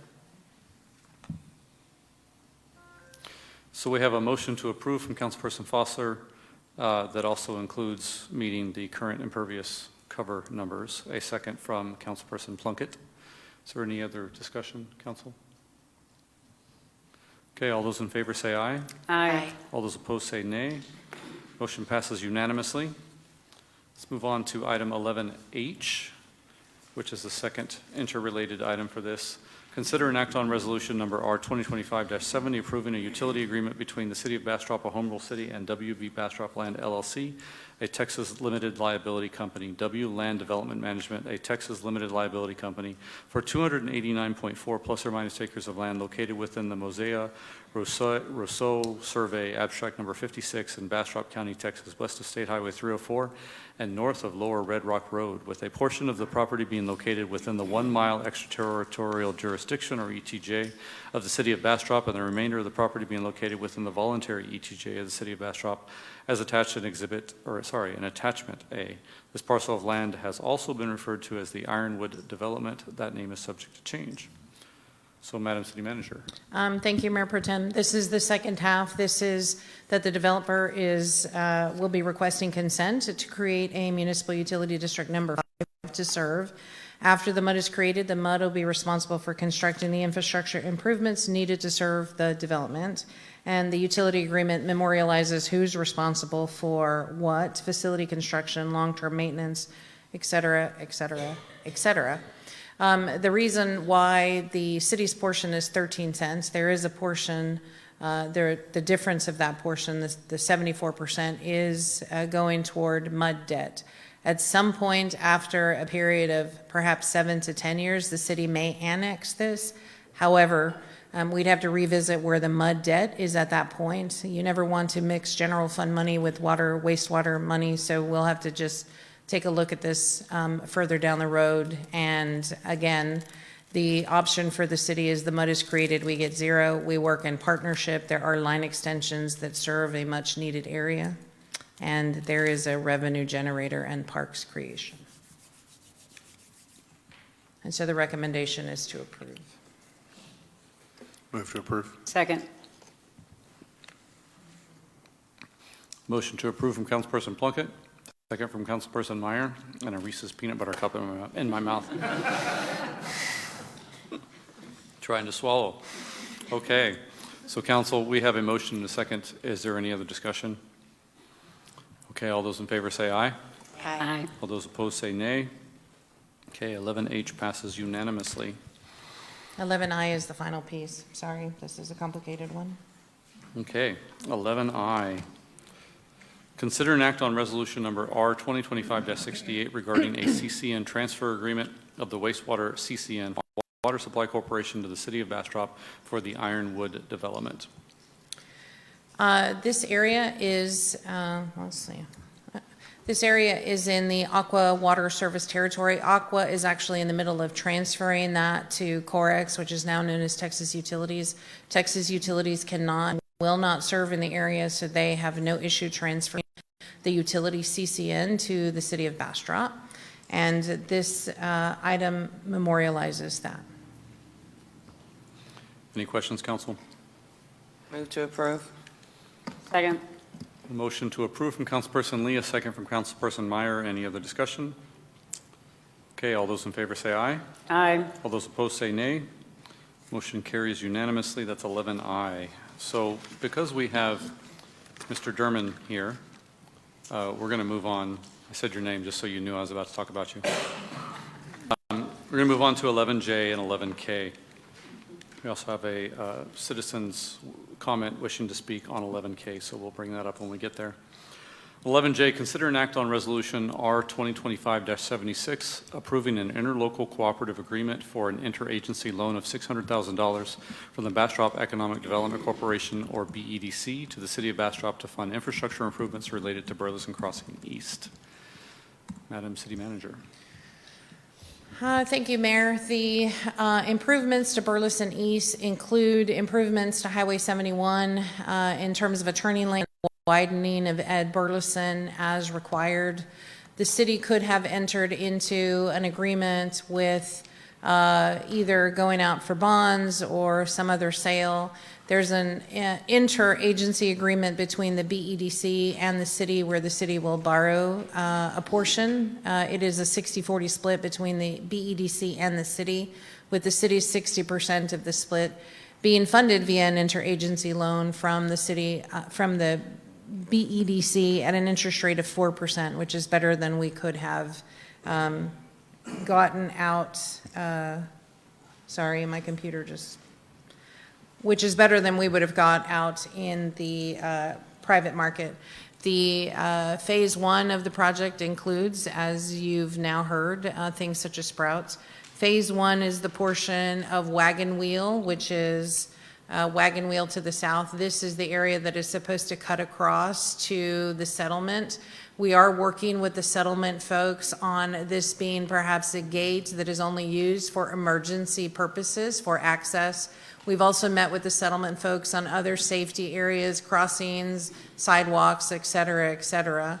And so this area is known as Phase 1. It has 300 jobs, taxable value of approximately $30 million, ad valorem taxes of $525,000. That is to all the entities, with 150 of that being to the City of Bastrop, and increases in sales tax of approximately $900,000. Phase 1 has the ROI for the $600,000. Our payback to the BEDC is a period of 7 years. So it appears it will pay itself back much quicker. Any questions from council? Councilperson Meyer? Not really a question, but just want to make a comment, Steve. It's been a long road. Thank you for sticking in. We look forward to the progress coming for the citizens of Bastrop. Councilperson Fossler? Yes, just a question on the resolution on the fifth whereas. It says the BEDC board will approve the $600,000 in matching funds. Is that supposed to say $600,000 or $400,000? Is this the one where we're just, is this one just the $600,000? This is just the 600. The BEDC. And we'll talk about that portion in the yes, next the one. BEDC Okay. has a portion of 400,000 that they will hear at their meeting on Monday, Okay. on Monday the 21st. Perfect, looks good, thank you. Move to approve. Second. Motion to approve from Councilperson Plunkett, a second from Councilperson Meyer. This is on item 11J. Are there any other discussion, council? Okay, all those in favor say aye. Aye. All those opposed say nay. Motion carries unanimously. That's 11J. 11K, consider and act on ordinance number 2025-46, a Chapter 380 agreement with BED.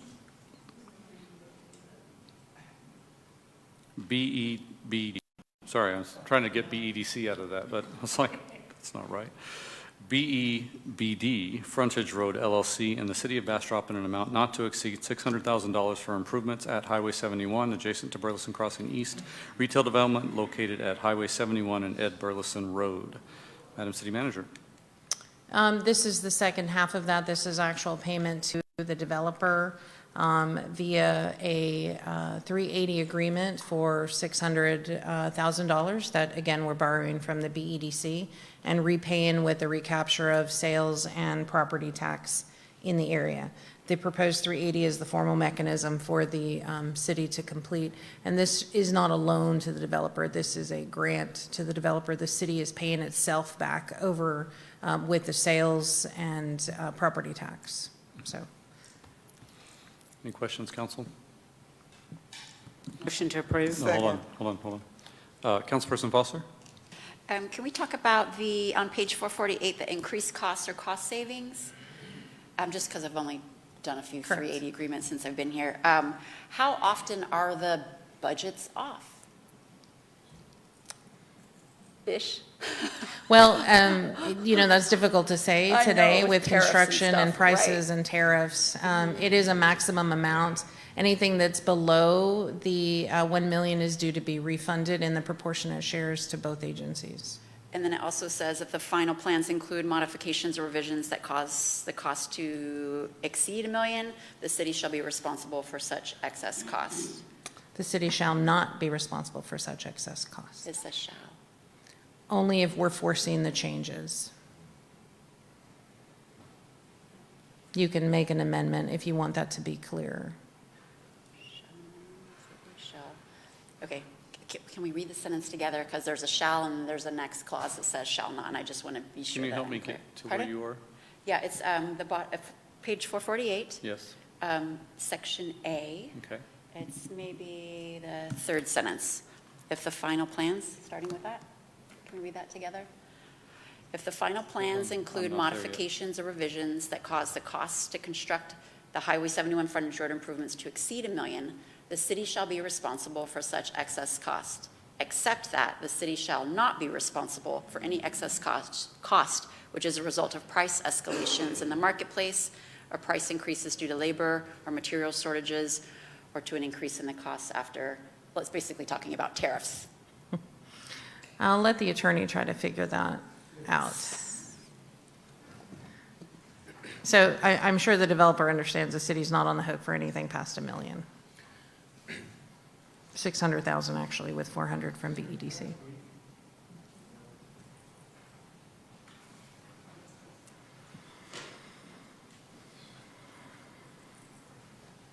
My name is Steve Derman. I'm at 13220 Kerrville, Folkway, Austin, Texas.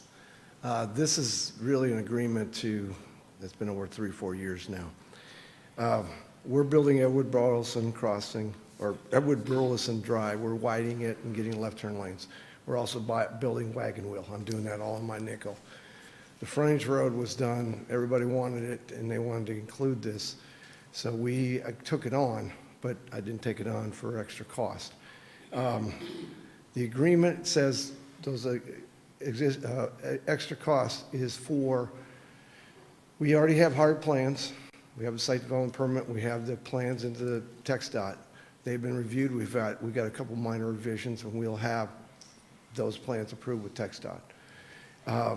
And they've been bid, and we have hard bids, and we can stay under the $1 million. What that language is for, and Charles and Tally worked on last week, is you don't know, this is an old road, and when they dig it up and we have to move it and change it, we don't know what's underneath there.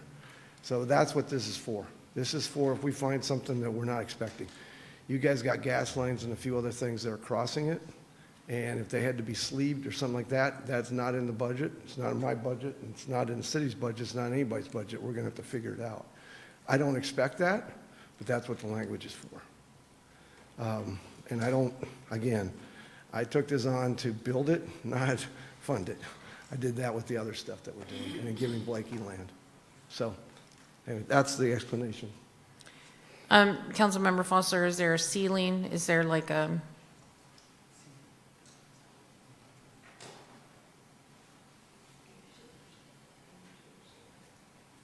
And I welcome the attorney to chime in. Yeah, that'd be helpful.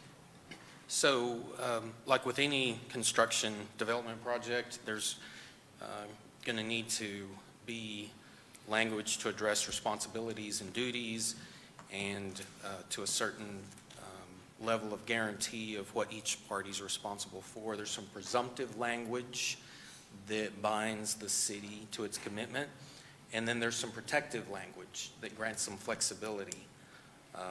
Like with any agreement, if there's some force majeure language in there for acts of God and situations outside of the control of the parties. Like with any other agreement, if there are unusual circumstances, there can always be an addendum to address unknown situations, latent defects that may be found that need additional cost being addressed. Of course, we're in an environment of uncertainty right now, so this is a relevant situation. But the sooner the project gets going, the more you kind of lock in your materials cost and you don't have that uncertainty as much. So it can always be amended if it needs to be, but the parties have negotiated this language and the form meets the legal requirements. I'm not a professional negotiator, but if we could do something like, if it is a certain percentage over, could it, can we agree to amend it, or will it automatically kick to some kind of amendment if the numbers change? You need to make that motion. But right now, it's just the city cost. If it's Correct. over, it's the city cost. So in approving this, we would make it, if it's over, what do you think, Kevin? What amount? 10% is $60,000. I'm not sure I'm comfortable with any of that. If we dig the pothole and we find that there's a hole down there or something, I don't know how to pay for that. Yeah. It's not about tariffs or. Steve, can you come to the microphone? No worries. I would just note that the city's responsibility doesn't kick in until above $1 million. So that is the way it reads right now. If the modifications / revisions that cause costs to exceed $1 million, the city shall be responsible for such excess costs. So that's a reasonable high number.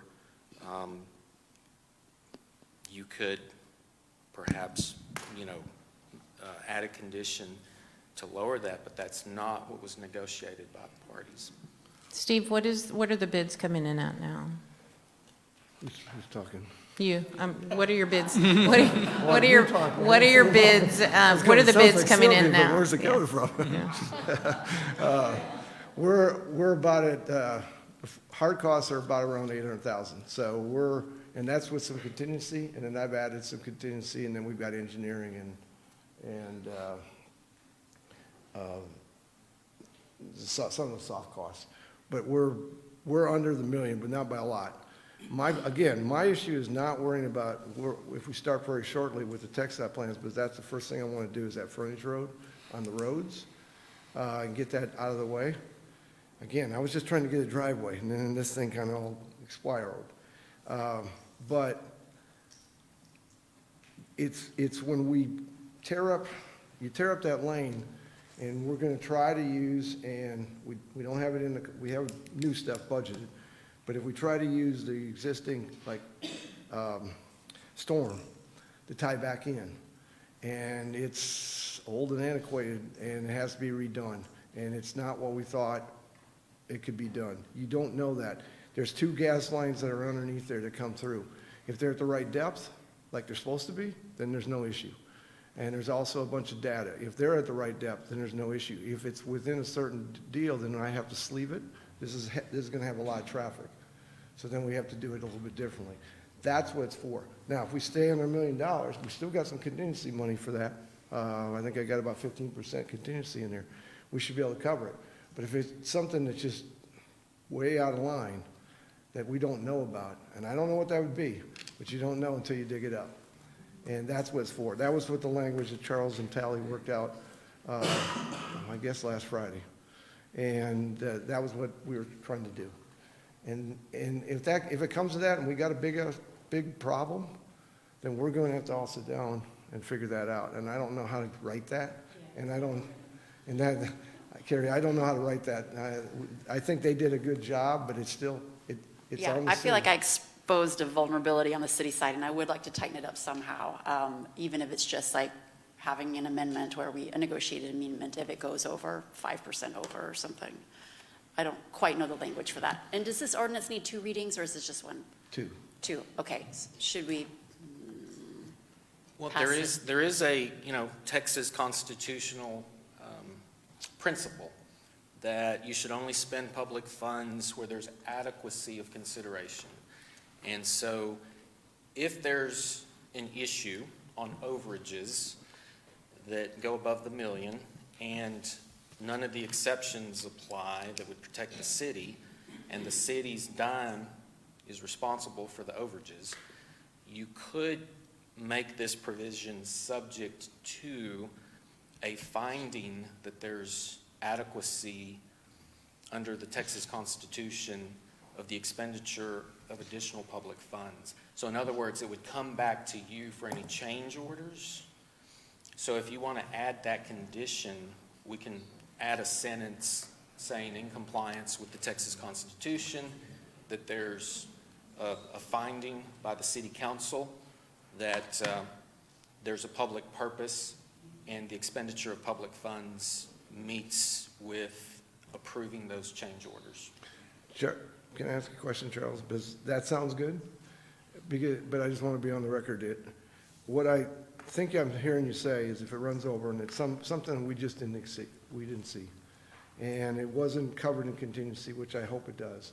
Again, there's plenty of income coming out of the building of the shopping center for the city. It's very lucrative for you guys, which is great, which is what we want. So there would be some kind of amendment where we could try to fix it, get it somebody paid, but then maybe you can get whoever pays that additional funds can get paid back through some of that, like we had to do on the first shopping center when there was no infrastructure out there at all, and it took 17 years to get paid back, but we finally did. The simple comment is any change orders come back to the council for consideration. And that's, I think, all Stan's trying to say, except he said it with like 15 extra sentences. Write it, and can you write it, and let's review it, but that sounds like we can work that out. Yes, I think so, and that's assuming that there's no mediated resolution and you need the assistance of a council finding to address those additional expenses. But again, hopefully, it's what we think it is, and we just go build it. Councilperson Sorry, Plunkett. Stan. Thank you. Do you have a question?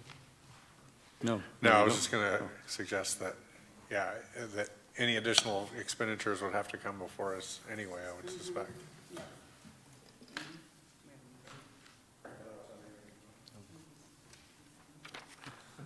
Citizen comment? Okay. Okay, any other questions, council? Okay, so we have a citizen comment card from Lyle Nelson.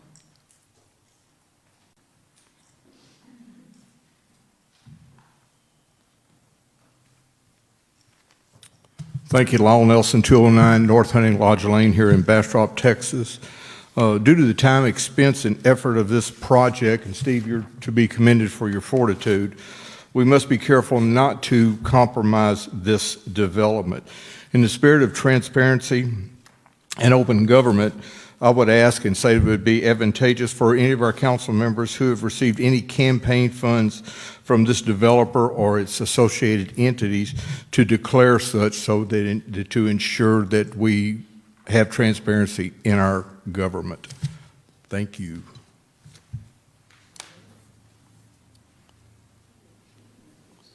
So, Councilperson Lee. Thank you. So back to the bringing it back to council for the change orders. So even if they brought it back for a change order and they're over the million, we would still be obligated. That's a little broad. There's some exceptions in the language. There are situations that the city would not be obligated to. It's in the, and that those exceptions are in the contract. That's okay. Yes. I'll deep dive into that. Yes. Okay, thank you.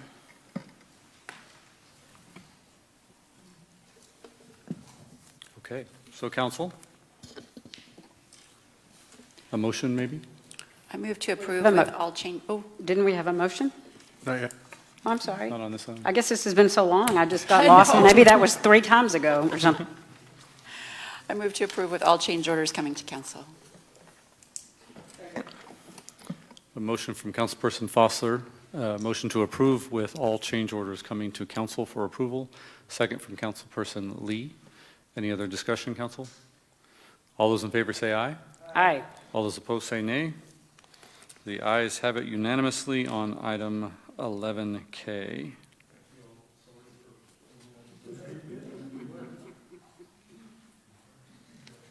See you Monday at BEDC.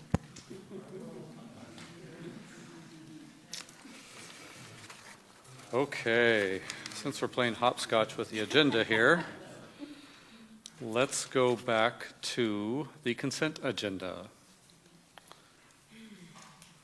So item 10, we need to pull item 10E, the Bastrop, the meeting minutes off for separate discussion. I'd like to pull B, Mayor Pro Tem.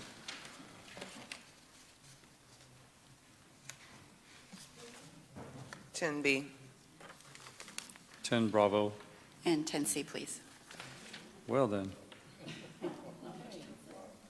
Okay, 10A and 10D remain. So I'll just go ahead and read them. So consent agenda, 10A, consider and act on the second ordinance number 2025-34 for a zoning concept scheme request to rezone the project site from P5 Core to Planned Development District, PDD, with a base district of P5 Core for the area described as being 43.112 plus or minus acres out of the Nancy Blakey Survey, Abstract 98, located at 540 West State Highway 71, Bastrop, Texas, 78602, within the city limits of Bastrop, Texas. This parcel is also referred to as the Nixon Tract. Item 10D, consider an act on the first reading of ordinance number 2025-41, amending Chapter 15, Article 1501, Cemeteries of the Bastrop Code of Ordinances to reflect various updates to language and add provisions for the operation of a columbarium, and move to include on the April 22nd, 2025 consent agenda for a second reading. So might there be a motion for the consent agenda? Move to approve. Second. Motion to approve from Councilperson Lee for items 10A and 10D. A second from Councilperson Foster. Any other discussion? All those in favor say aye. Aye. All those opposed say nay. Okay, item 10A and 10D pass unanimously as part of the consent agenda. Move on to item 10B. Consider an act on the second reading of ordinance number 2025-37, amending the Bastrop Code of Ordinances, Chapter 13, Utilities, Article 1302, Water and Wastewater Rates and Charges, Section 130203, Sewer Connection and Tapping Fees, by enacting Section 130203B 1 through 13. Was it Councilperson Lee? Did you pull this one? Do you have any questions? Yeah, I just have some questions, clarifying questions for my own brain. How did we come up with the $50 per LUE? Sure. So we coordinated with David Tuckerfield. He's an expert in LUE reservations. He's actually who helped us pin the language into the Ironwood Development Agreement to quantify the reservation fee for LUEs. Is there a simplified summary of the calculation of how you decided on the 50? It was the recommended rate for It was just reservation. recommended? Yeah, per his Is that expertise. kind of standard for a reservation fee?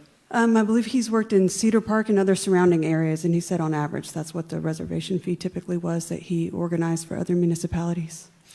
So we're going to do a feasibility study to determine what development project, how much they're going to, what capacity they would need for the wastewater treatment plant, right? And it's Yes. based on $50 per LUE. So if we have all of this capacity reserved, are we at 75? Are we still at 75% right now? So right now we're under 75%. We're still under 75? Yes. Okay. But so just to answer your question, knowing these kind of metrics, having this kind of reservation, this data points, if you will, on hand, will help us better quantify and understand where we at for the future. So it's almost, instead of us trying to predict the future, it will give us real metrics to work off of to understand when we're nearing that 75%, and then even more so than 90%, which is really when you got to get up and go per TCEQ recommendations, or requirements, actually. So I guess in my mind, I was thinking, so we have all this capacity reserved out for the future that could potentially have us reserved out to 90% capacity. Let us know we need to start engineering a new plant. What if a development comes through and they're ready to start, shoveling the ground within 6 months, but we've reserved this capacity out. What happens in that scenario? Because they're paying to hold that capacity. Now we got development project domain coming, and they're ready to build tomorrow. They gotta wait. They're going to have to wait. That was my question. So we They're gonna would have then to end wait. up turning, Now, there are multiple options. For example, Mr. Musk put a temporary plant up. I mean, there are things that we could do to get us over. Ideally, we would negotiate with people who have the reservation fee. To What release. is it? How much is it? Can you release it? Can we time it properly? We would work with developer who's ready to put the shovel in the ground, that they actually pay a refund or return of those reservation fees to be able to acquire. So there's a lot of balls in the air at that point, and there's a couple of different hypotheticals to make it work. But the simplest answer is, if they want to get in line and there is already people in line, they're just going to have to wait. And to give you further solace, CM Lee, or Councilmember Lee, there is a expiration period of 2 years. Right. So it's not reserved in perpetuity. So if they're not moving within 2 years' time, they get kicked out of the queue, and they either can come back into the queue and Right. restart the process, or we move on to someone else. In addition to that, I mean, it is noted that these are reservation fees and they are non-refundable. So Right. there is some sort of protection for the city as well. and whatever we gain from the feasibility study, if we say you only need X amount, this is how much you can reserve, do they have the option of saying, no, I want to reserve more because we're not really sure, Well, okay, so that's a good question. Reservations based on design. based on design? Yes. Okay, we're already at design. Yes, Right. and that's, if you look in the ordinance, it's Articles A, B, and C that list the criteria for the feasibility study, and it talks about that it's based on design. It's not just a wish list, Okay. and, yeah. Okay, great. Thank Yes, you. ma'am. I discussed this item with Mark Rose this weekend, and he's got a long career in doing this kind of stuff. And I mentioned that we were doing this reservation thing, and he said, oh, you're going to make sure that they expire because you don't want someone to just secure it forever. And I said, Yeah. yep, we have that in there. And he's like, okay, well, then you're safe. So that was something that people who have been down these roads before recommend, and was pleased that we already had that included. Okay, well, I'll move to approve. Second. Motion to approve from Councilperson Lee, a second from Councilperson Foster. Council, any other discussion? Okay, all those in favor say aye. Aye. All those opposed say nay. Okay, item 10B passes unanimously. Move on to item 10C. Consider an act on ordinance number 2025-40 to amend the B3 Technical Manual Table 14.001A Development Application Approval Process. Who pulled this one? I pulled this Okay. super quick, just to update the header to match the legend. If you update the header to BOA to match the legend. That's it. I believe, so yes, Councilmember Foster raised the issue that in the code itself, the table lists ZBA and also BOA, and the headers in the table themselves are different, but we need to make sure that it matches. And I sent you an email. What did I send you? You said we Yes, didn't you change needed it, it'll to, need to be changed you on the needed to dais. change it on the floor, yes. We know what it means, but future people may not mean. And it should be changed to zoning board of adjustment. Either way, you want to do it that way? Okay, Yes. ZBA. So I'll make a motion to approve 10C with the legend being changed from BOA to ZBA. Second. I have a motion from Councilperson Fossler and a second from Councilperson Lee. Any other discussion, council? Okay, all those in favor say aye. Aye. All those opposed say nay. Okay, item 10C passes unanimously. We'll move on to item 10E. Consider an act to approve the Bastrop City Council meeting minutes from the Tuesday, March 25th, 2025 regular meeting. We pulled this one because it looks like there's 2 additional pages at the end of the meeting minutes that are from a prior meeting. Okay. So we just wanted to make sure we weren't approving that on accident. So we'll make a motion. So I'll move to approve striking the last 2 pages. It's not the Okay. last In the 2, it's packet. 9 and 10. Oh, pages 9 and 10 in the There you go. packet. Second. Motion to approve with the exception of, you said pages 9 and 10? 9 and 10. Is that in Of the minutes. the packet of the minutes? It's not the, do you want the packet numbers or do you want the? No, I minute don't. numbers? Okay. But packet. isn't it also the last 2 pages? No, because my conflict of interest is the last page, is page 11. Thank you. Understood now. Okay, so pages 9 and 10 of the minutes, and the second was, who gave the second? Councilperson Meyer, thank you. Any other discussion? Okay, all those in favor say aye. Aye. All those opposed say nay. Okay, item 10E passes unanimously. We're now going to move on to item 11A. Consider an act on the second reading of ordinance number 2025-28, amending the master fee schedule for tree mitigation fees and amending the Code of Ordinances, Chapter 1, General Provisions, adding Section 11305, tree on private property, amending the Bastrop Building Block B3 Code, Section 6304, protected and heritage trees, amending subsection J, administrative decision, establishing fees and the penalty for violation. Good afternoon, Mayor Pro Tem and Council.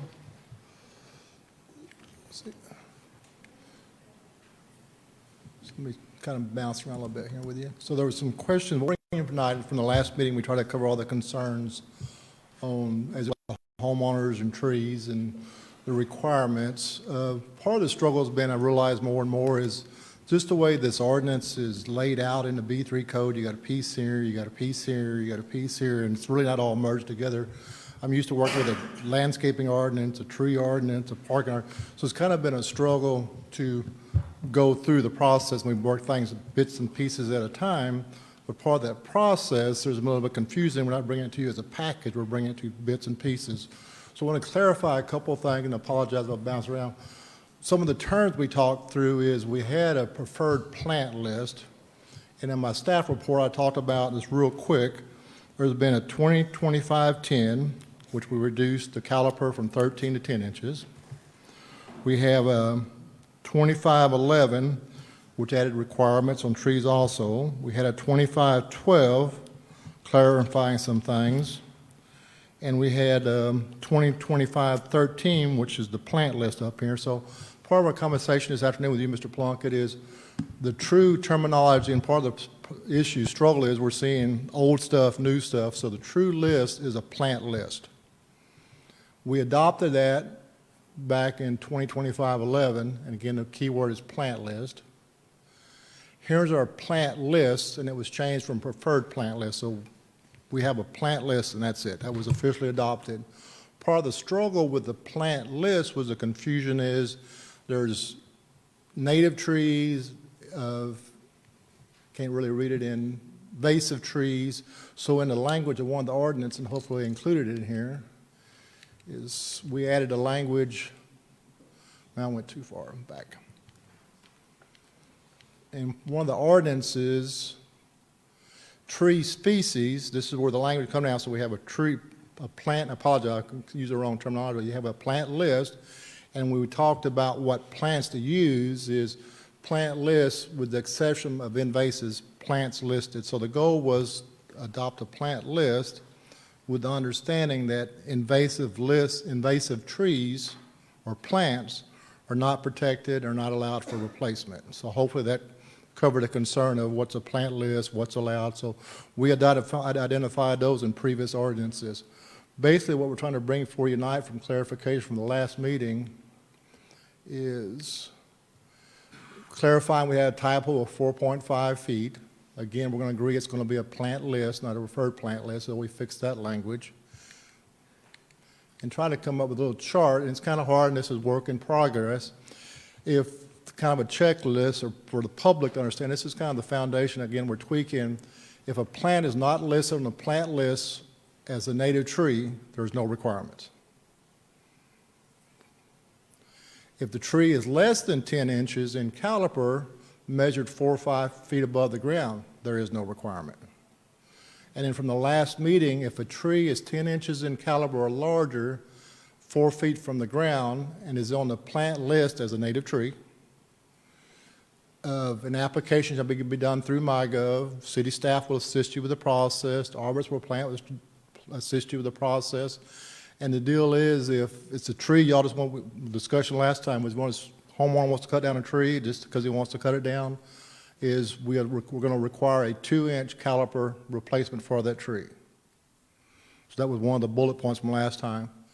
The other section is if a tree is decayed, old, damaged, Again, our arborists will be involved. It still has to go through the process for documentation purposes, but that tree per state code doesn't have to be replaced. So you really have 4 categories. If it's not on a native plant list, rules don't apply. If it's less than 10 inches, again, this is for single-family property. That was a concern from the last meeting. That tree is not protected. If you want to just cut down a 10-inch tree that is 10 inches or bigger, native tree that is protected, y'all were discussion was replaced with a 2-inch caliber tree instead of inch for inch or having a fee applied. And the 4th is this clarification. If a homeowner has a tree that's too close to the house, is about to fall down over the right-of-way, and trees have lives. That was a discussion last meeting. All trees have some point of life, no matter what tree it is. If that tree is decayed or about to fall down, again, we'll assist you with the process, or arborists can get involved. They can contract an arborist. That tree can be removed, and there's no requirement to be replaced per the local government code. So I tried to cover all the concerns and questions. Again, the big confusion was just where the existing code is laid out and getting the previous history of what was adopted. Could I ask you just one question? Yes, ma'am. On where it says replace from the plant list of a 2-inch, could we say at least a 2-inch? Because if they wanted to put, I just didn't want 2-inch to be like, it has to be, or 2-inch or larger, Yeah, just something just like minimum that. 2. just My to recommended cover- be minimum 2-inch Cool. tree. Great. So hopefully I tried to cover, we listened to tapes and replayed and tried to cover all the questions the council members had. Any questions? Yes. Thank you for this flow chart. It's much clearer. Let's look at the 3rd category.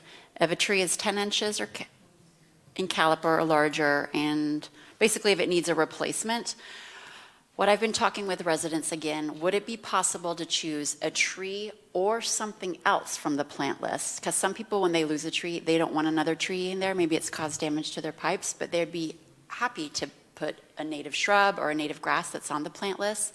Would you guys be up for doing like a 2-inch tree, a 2-inch or more tree, or something from the plant list, or any species from the plant list, so that there's like a gesture in the direction of like, it's good for the birds, it's good for the trees, but it doesn't have to be an actual tree if your lot is smaller. That's what I want to negotiate. That's a discussion for after we're done with Oh, man. his questions. Any other Councilperson questions? Lee, your light has been on this time. Do you have a question for now, or is? I'm a little confused now. Can I ask questions? You can ask questions, yes.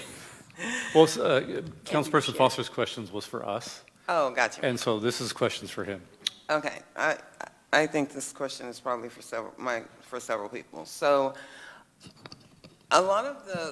there's still a lot of concern in the community from people I've talked to and on social media regarding the cost per caliper and then the 10 inches. So, I'm okay with the fining if they do it without permission. I'm okay with the $2,000, not bothered by that at all. What people have told me and what I'm concerned about is if I am an existing homeowner, I have to replace, there's several factors. It's $250 per caliper, right? If I'm an existing homeowner and I want to take this tree down, I file a permit, city comes out, they take a look at it, I'm looking at $250 per caliper over 10 inches, correct? So let me clarify. $250. Let me clarify a couple things. So 2025-10, which was passed back on March 11th, with the 13 to 10 inches. So if you want to change from 10 back to 13, we'd have to bring that back to you. Okay, that's fine. Let me keep going. That's okay. So the $400 was a discussion last time through different presentation stuff, and that's part of this ordinance tonight. The concern was that's more for commercial development, not single-family property.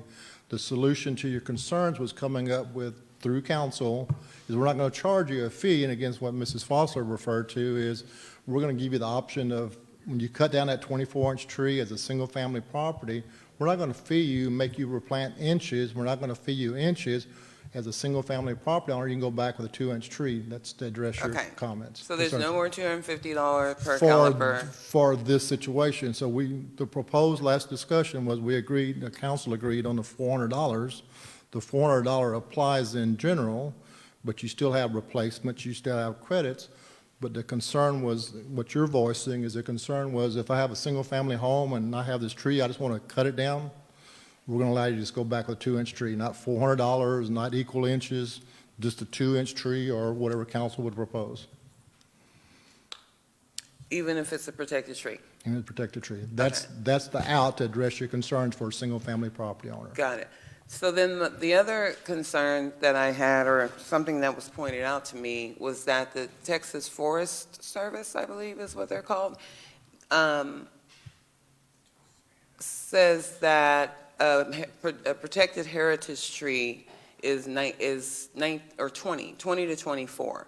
So then the question is, why are we so low? Because they're saying the Texas Forest Service recommends it being a protected tree at 20 to 24. So We're saying 10, and people are concerned that amount is low, is when the Texas Forest Service recommends 20 to 24. Another thing that I found interesting was that there's a significant tree and a heritage tree. A significant tree does have a different DBH than a heritage tree, and most cities break it out by what's considered a significant tree and then put stricter rules on the heritage trees. We don't have that. I think that would maybe calm some of the nerves of the community, but I feel like there's still a lot of people in the community that are not happy with the final product and are looking for something a little bit different. So again, the goal is for staff to clarify and address those public concerns. Is you always will have variables and ordinances, but we're modeling after the local government code. Again, with us being a tree city, bird city, local government code allows us to go down to 10 inches. So the forestry may have a different definition, different requirement, but we came up with, again, wanting to save more trees. And a 10-inch, 4 or 5 foot above the ground is a pretty substantial tree. Get that visual. And again, the other aspect of it is, that was a long discussion, meetings after meetings, is what trees, so you have what trees do we want to save and at what size do we want to save. So again, I agree with what you're saying, but local government code allows as a city for us to go down 10 inches tree. And that was the consensus, is to save our trees, we don't go down to that size. Well, I get that. The local government code says that, but our residents are asking for something different. And again, let me finish, yes, sorry, please. apologize. So, and we're not actually designated as a tree city. We purport to be a tree city because we have tree lovers here, but designated tree cities are at 19 inches. Why are we set on the 10 when there are actual designated cities that are at 19 and above for heritage trees, and the Texas Forest Service recommends 19 and above for heritage trees? It doesn't make sense to the public. Can I answer that question? Technically, we are a certified tree city. We are a certified USA tree city and have been for 15 years. So that's a certified designation. I think where we're getting a little hung up is the difference between protected trees and heritage trees. Heritage trees are much, much bigger. A heritage tree probably is at a 24-inch caliber. A protected tree would mean, let's say a heritage tree would be a big oak tree that's 28 inches. It's on the protected list, and it's an incredibly large tree that has been there for a long heritage time. A protected tree is whatever is on the protected list, meaning those are the trees that have been designated as significant and native trees that the council has decided those are the ones that are important to save. Fun fact, the Chinese pistache that's not on there anymore, you'll see a lot of those trees in this area. And the reason for that was when the fire happened, somebody came in and gave away a whole lot of those trees. And so there's a whole bunch of them, but it's not a protected tree. So if that tree needs to be removed, there would be no consequences for that because it's not on the, quote, protected list. Does that clarify anything? That clarifies, and thank you for stating that we're certified, because I couldn't find that online. And then... Yes, we are. So I go back to then, most of the cities that I researched have heritage 20 to 24, and then a protected or significant at 13 to 20. Why did we stick with the 10? I think it comes from because the Texas government code goes there. Allows us to do that. And that's where that came from. So are we at this point even though people were still saying, we need more, we have questions, we're not happy with that, are we expected tonight to just set the 10? That is not a question for me to answer. I mean, what's being presented is I think the results from the conversations that have come from the dais.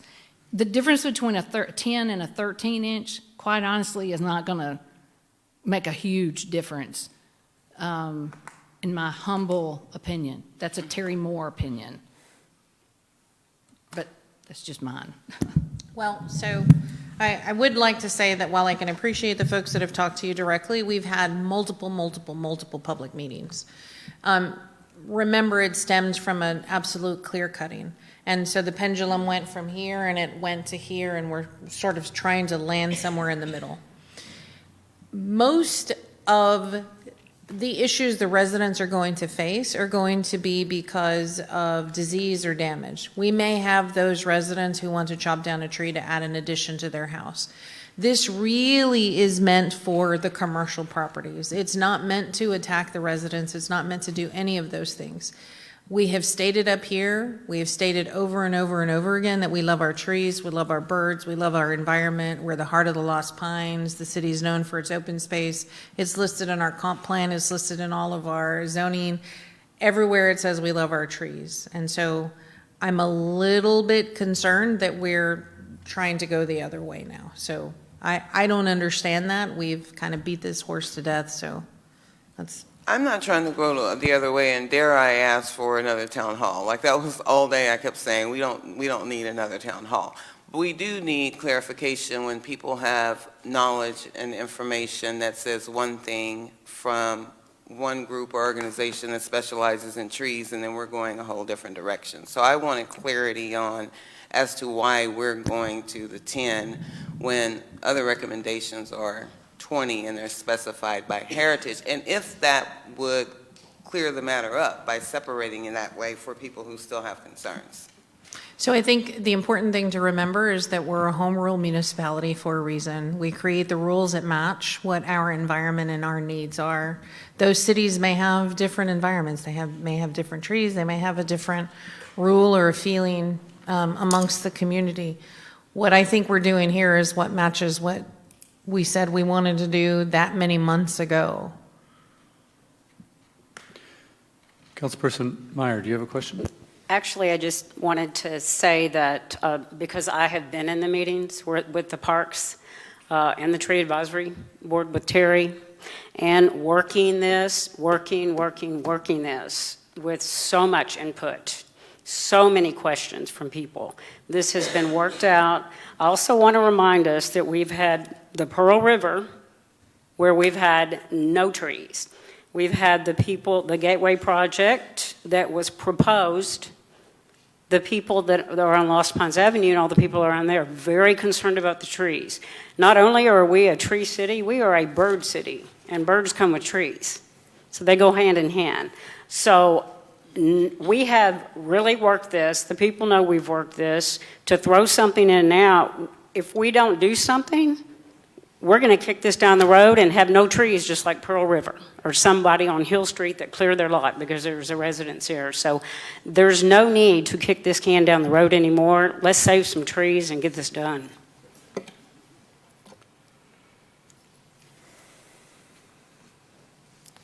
So all the lights are off. Council, it's time for a motion. Motion to approve.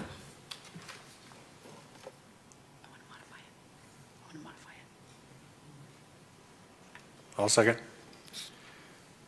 Motion to approve from Councilperson Meyer, a second from Councilperson Plunkett. So, discussion. Go ahead, Councilperson Foster. Yes, I'd like to eventually make a different motion.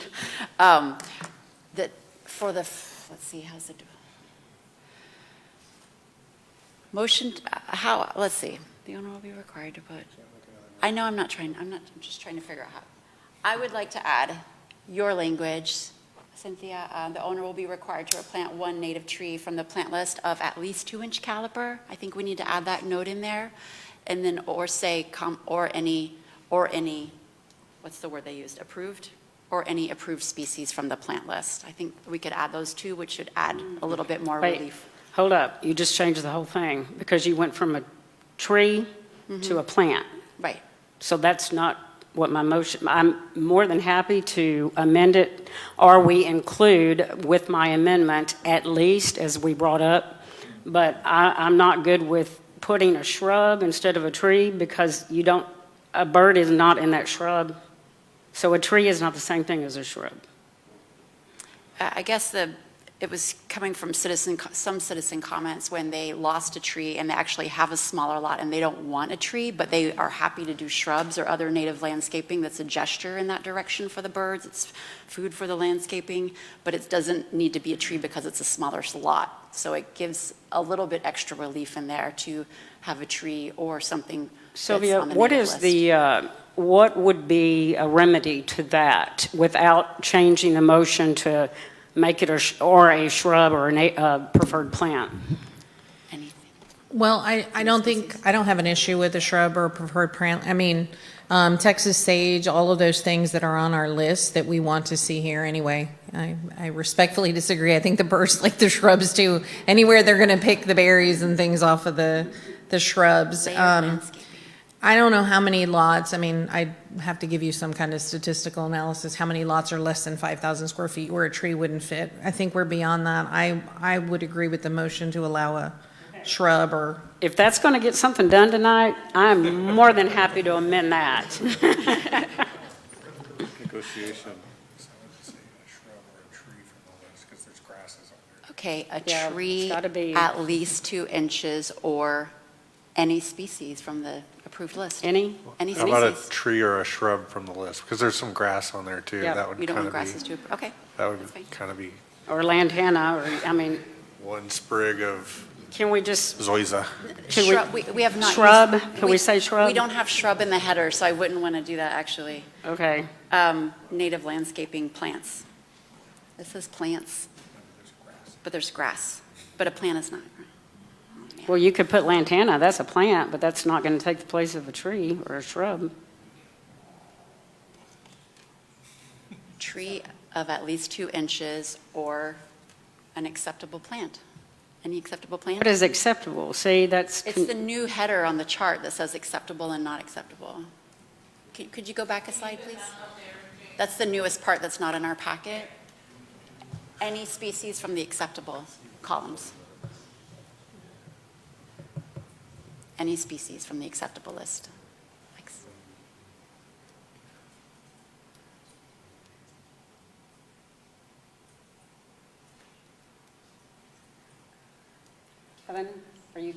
Kevin, are you good with that? With the grasses thing? I mean, grass really doesn't make sense to me. The rest of them are fine. I don't care about the rest of them. It's just plant then. But how about any non-grass from the It's just- acceptable native plants? I don't It's know. just grass and plants, so you can say plants. 2-inch tree or plants.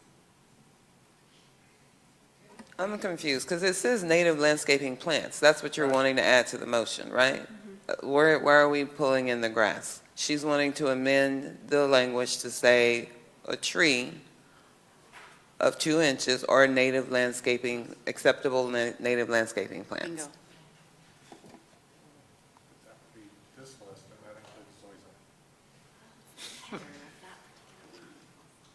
The top says Oh, accessible okay. non-native plants, and then the next one says native landscaping plants. Oh, yeah. That's the one she's wanting to add. I'm fine with that. So the motion will be with at least 2 inches, and a tree can be replaced with with an acceptable, is that what tell me with the language, acceptable Acceptable plant? native landscaping plant. Wow, okay, let's do it. Okay, Councilperson Plunkett to I'll accept that. renew my second. Okay. So we have a new motion to approve with some language changes that the tree must be at least 2 inches or the tree must be a native landscaping plant. Any other discussion? Okay, well then we're going to vote. All those in favor say aye. Aye. All those opposed say nay. The motion carries unanimously. Let's give ourselves a round of applause.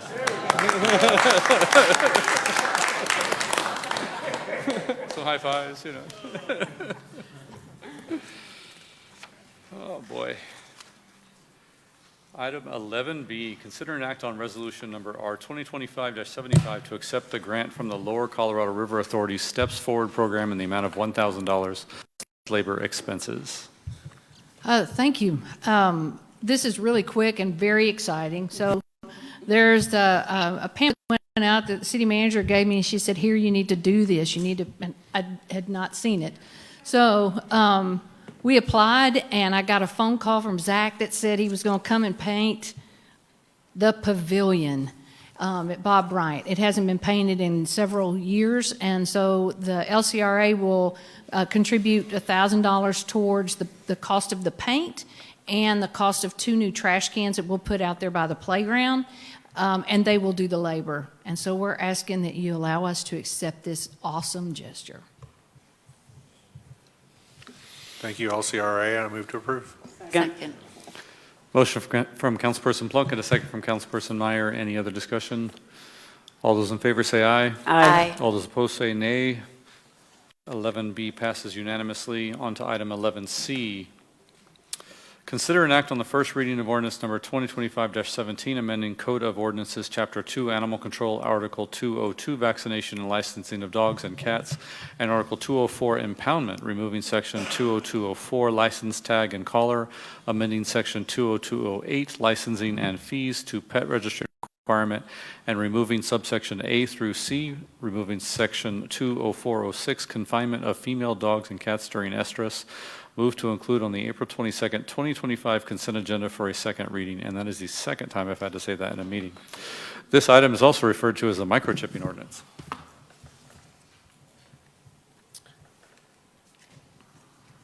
So my name is Robert. Nice to be here today. Thank you all for having me. Basically, we'll want to change an old outdated ordinance where we used to collect a fee, you fill out an application, we give you a little metal tag, to the microchip and licensing for today. Some of the issues that we had with the current process is there's no database for anything. I'm kind of nervous today. So there was no database for anything. One of the other things that was occurring is the tags that we had all had the old phone number from City Hall. I don't know how long this City Hall has been here, but for years we've just been handing out these tags and taking people's money. And so basically the buck stops here. I want to change the ordinance to requiring people to have microchips instead of the tags. That way, there's no problems with the registration. The animal will always have that identification with it. I know there were some concerns about the failure rate of microchips. I've never really had one that's failed. Recently, we had a town hall meeting where we kind of explained, and actually had a lady show up there that I returned her 2 dogs that she was frantic about, trying to find them. Today I had one where I returned the dog to a lady that was visiting her daughter. It was her first grandchild. Didn't even realize her dog had gotten out. The number was actually to her husband. He's still up in Lancaster working. She was here. She didn't know her dog got out. They had the dog for 13 years. It ended up at the Hampton Inn, and I guess it was going to have a nice day or something. I don't know. But we were able to contact them, get the dog back to them in real time, saving, of course, the city $270 every time we pick up an animal and house it at the shelter. So what is a microchip? Microchip's just basically a identification RFID tag. It's about the size of a grain of rice. It doesn't really hurt the animal. They just inject it in like a normal vaccination. The needle is a little bit larger for the grain of rice. And this is the lady that I returned her dogs. I guess her son had been texting her all day. I think he's the one that let the dog out. But he was in school. I think he was maybe around 10 years old. And so very concerned about getting their animals back home. One of the things to consider in all of this is right now that if your animal's microchipped, it can be held up to 10 days at the shelter.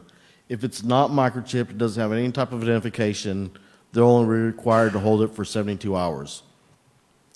I suspect when our contract comes up in October that they're going to go with what everyone else is doing for the city. I mean, for Elgin, Smithville, and the county, they're doing a 48-hour hold in 5 days. So I think it's imperative that we have identification for our animals, as simple as that. The other thing that people don't often realize is, okay, your dog got out, it ended up at the shelter, it's going to be microchipped when it leaves there no matter what, but the cost involved is more than just $270. Your dog being at the shelter may make it to where another animal has to be euthanized for that space, and that is a real fact. I've taken the animals down there, they're like, put him over here in this holding, and they basically go in the back and euthanize some animals, make room. You know, it's not something that we really want to do, but it's what they ended up doing. So the ordinance that we're wanting to do now, I took directly from San Marcos's ordinance, and there's a couple other cities nearby. Lockhart's doing one, San Antonio, San Marcos, but this is the one that I took straight from San Marcos. It's in accordance with the city ordinance, all residents of the city are required to have their dogs and cats ages 4 months or older implanted with a microchip. The microchip must be registered with the owner's current information, and that's kind of a key thing. They have to have good information. Newly acquired pets and owners give you 30 days to microchip your animals. There was some concern about the cost of microchipping. I really think that with Save an Angel, the clinics that they're doing out here, I don't think cost is really an issue. And if it gets to be an issue, and some people just can't afford it and want to do that, maybe we could look at a voucher program or something. But I don't really think that's going to be an issue. So we did hold a town hall meeting.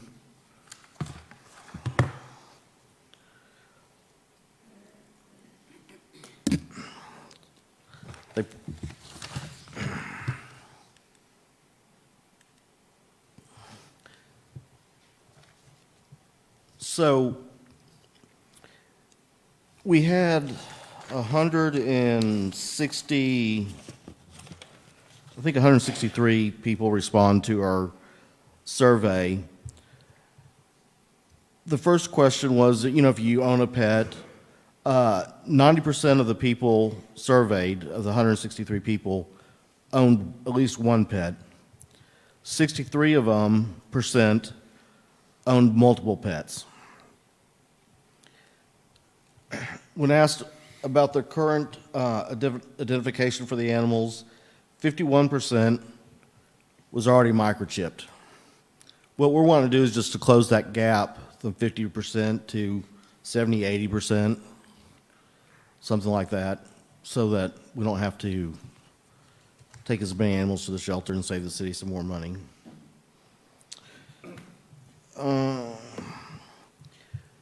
Do you think the microchipping is an effective way to reunite lost pets with their owners? 85% said yes. If your pet is not microchipped, what is the main reason?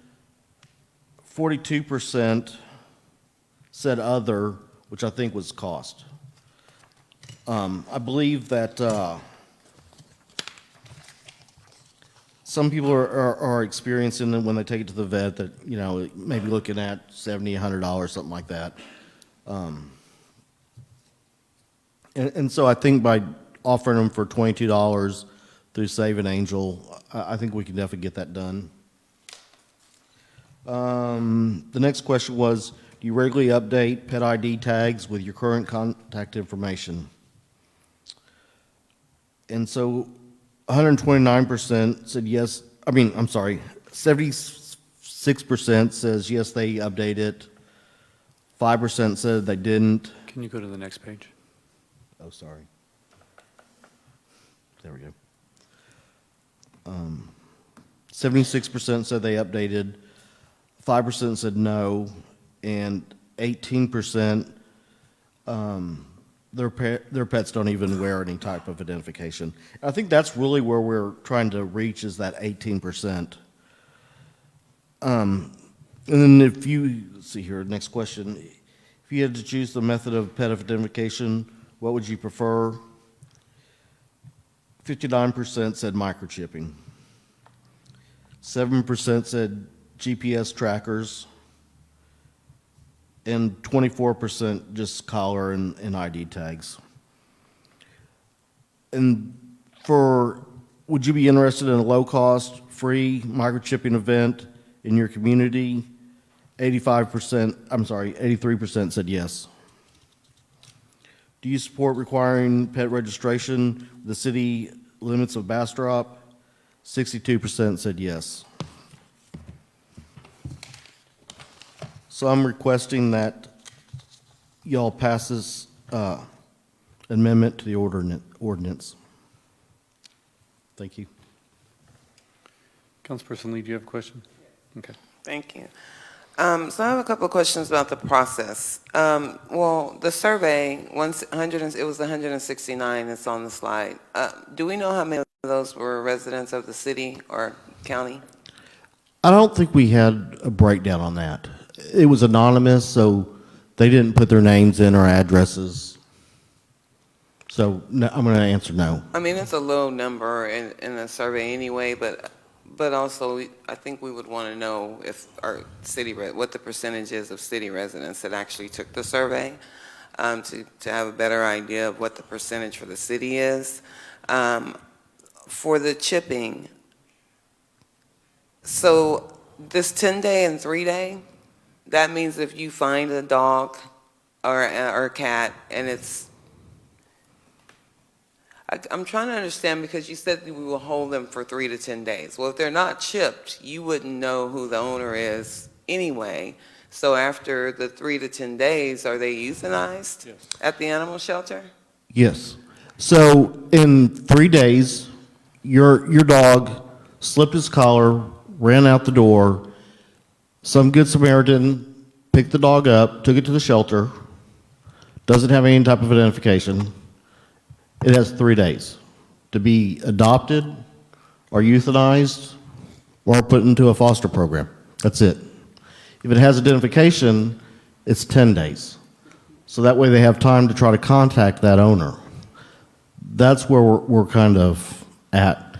And as far as not being sure of the people in the survey and where they came from, we did hold the town hall meeting, and a lot of people showed up. Well, 15 people showed up for that. There was 20 people online, and it was nothing but positive. I think the City of Bastrop residents are for this. If they weren't, I wouldn't be pushing it. The other thing I want to point out is in 2021, the Texas passed a bill, a House bill, into law that every releasing agency has to scan for a microchip. So when I take an animal to the shelter, I have to scan it. When they get ready to release it, they have to scan it for a microchip. And of course, if it doesn't have one and they adopt it out, or they go ahead and install a microchip regardless. So I still think the data, knowing who in our city is actually taking our surveys, is important. So I would like that data in the future. If we can do that when we do surveys, it's good to know how many residents in the city are actually taking the survey. In regards to the $270, so that's a transfer. Can you go back to that slide so I can say exactly what was on the slide? Okay, city cost to transport and house is $270. That's going to be $270 regardless if they have a chip or not. If they have a chip and you have to transport it, you still have to transport it to the animal shelter till the owner is found, correct? Yes, I would have to do that until the owner's found. What I typically do is take them to my office, hang out for a little bit, like today, and I found the owner I found the owner in about 5 minutes, but I had him to respond to me, took about maybe 20 minutes. And then, I didn't take the dog to the shelter. I took it to their house. But if you take it to the shelter, in terms of saving the city money, if you find a dog, you don't find the owner in 5 minutes, you still have to take it to the shelter, which is still $270, whether there's a chip or not, correct? Yes. Okay. That is correct. And then, do the entities that are offering chips, do they have a way to scan, to check to see if an animal has a chip? For instance, if someone finds an animal, they put it on social media, hey, I found this dog, does anyone know the owner? Then they end up keeping it. They can take the animal to the facility, and the facility can check to see if there's a chip. Yes, so most any animal professional is going to have a scanner.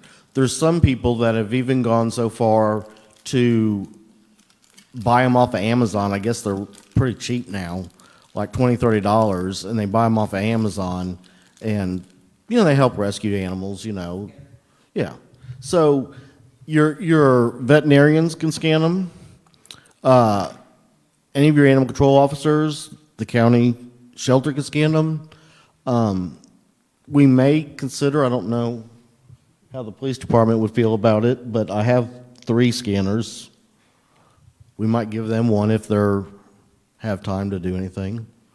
I would add one more thing. The voucher would be a good idea.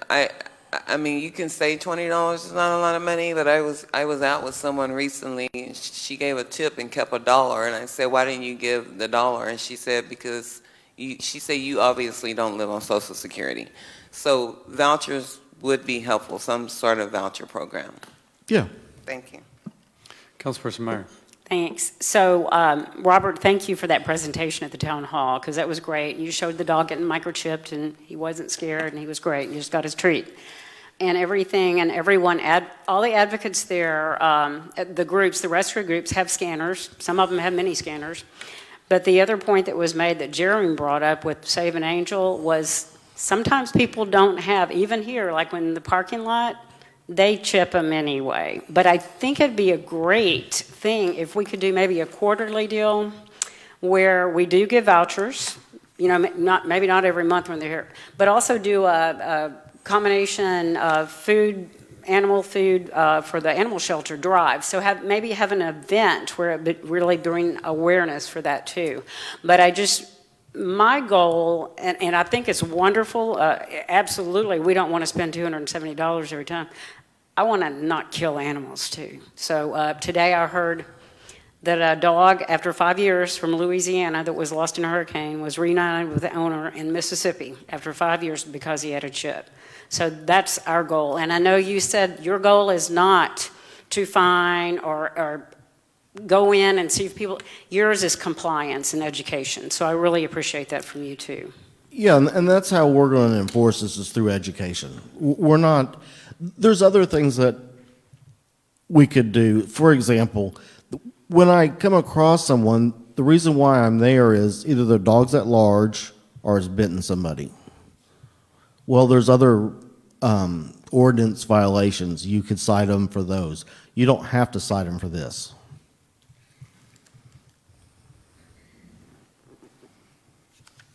Councilperson Foster. I heard in the town hall, thank you for doing that, by the way, I learned a lot. I heard in the town hall that there is a penalty for this, even though you probably won't use it. What is the dollar amount? Because I don't see it listed in here. So I'd have to look exactly, but the penalty is in the ordinance. So no matter what ordinance they break, there's a penalty fee associated with that. I want to say it's like between $200 and $500 and up to $2,000. So it depends on what you're doing. I think it's under Appendix A for the fees. And that's something that we're not really changing. We're just not going to enforce it. So you're committing to using education? Yeah, we're going to Okay. enforce this with education. Okay, great. Just like the one that I did today, I talked to her about vaccinations. I talked to her about having her information up to date, which it was. It just happened to be in Lancaster. So, and she just happened to be down here visiting her first grandbaby, So her attention was more on the baby and not on the dog.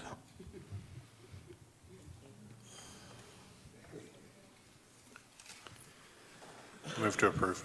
Second. Motion to approve from Councilperson Plunkett, a second from Councilperson Meyer. Any other discussion, council? Yes, question. Can that be put in the language, the education, that we're only going to enforce it with education? How do we, because you can say we're only going to enforce it with education, but the reality is there's a penalty for it. So how can we put that somehow in the language or on the site or something in writing that solidifies that until it comes back to council for a different opinion? I don't know how we would do that. I don't know how I would put that in there. What happens if 3 years, I'm no longer here and you bring in someone else? Maybe they'll go around and And maybe they won't, and somebody will get fined. It's possible. Yeah. I mean, it is possible. I think you would have to revamp the whole ordinance. And not just animal control, because the same fines and fees on everything. If you don't cut your grass, I can ticket you $500. Do I? No. The only one that I ticketed real hard was the house on Main Street next to that church. I don't know if y'all are familiar with that. I'm pretty sure you are. That had all the trash. The only way I could ever get them to come to the table and answer, I think I sent them 6 letters, was I ticketed them when they came to court, then we started negotiating. They ended up paying a $100 fine for parking their car in the right-of-way and $87 in court cost for the other. They split it up into 2 different violations. So even if someone was ticketed, it doesn't mean that they're going to pay that fine. They're going to go and meet with the prosecutor. He's going to ask me my opinion, and we're going to work something out. I mean, does that answer your question?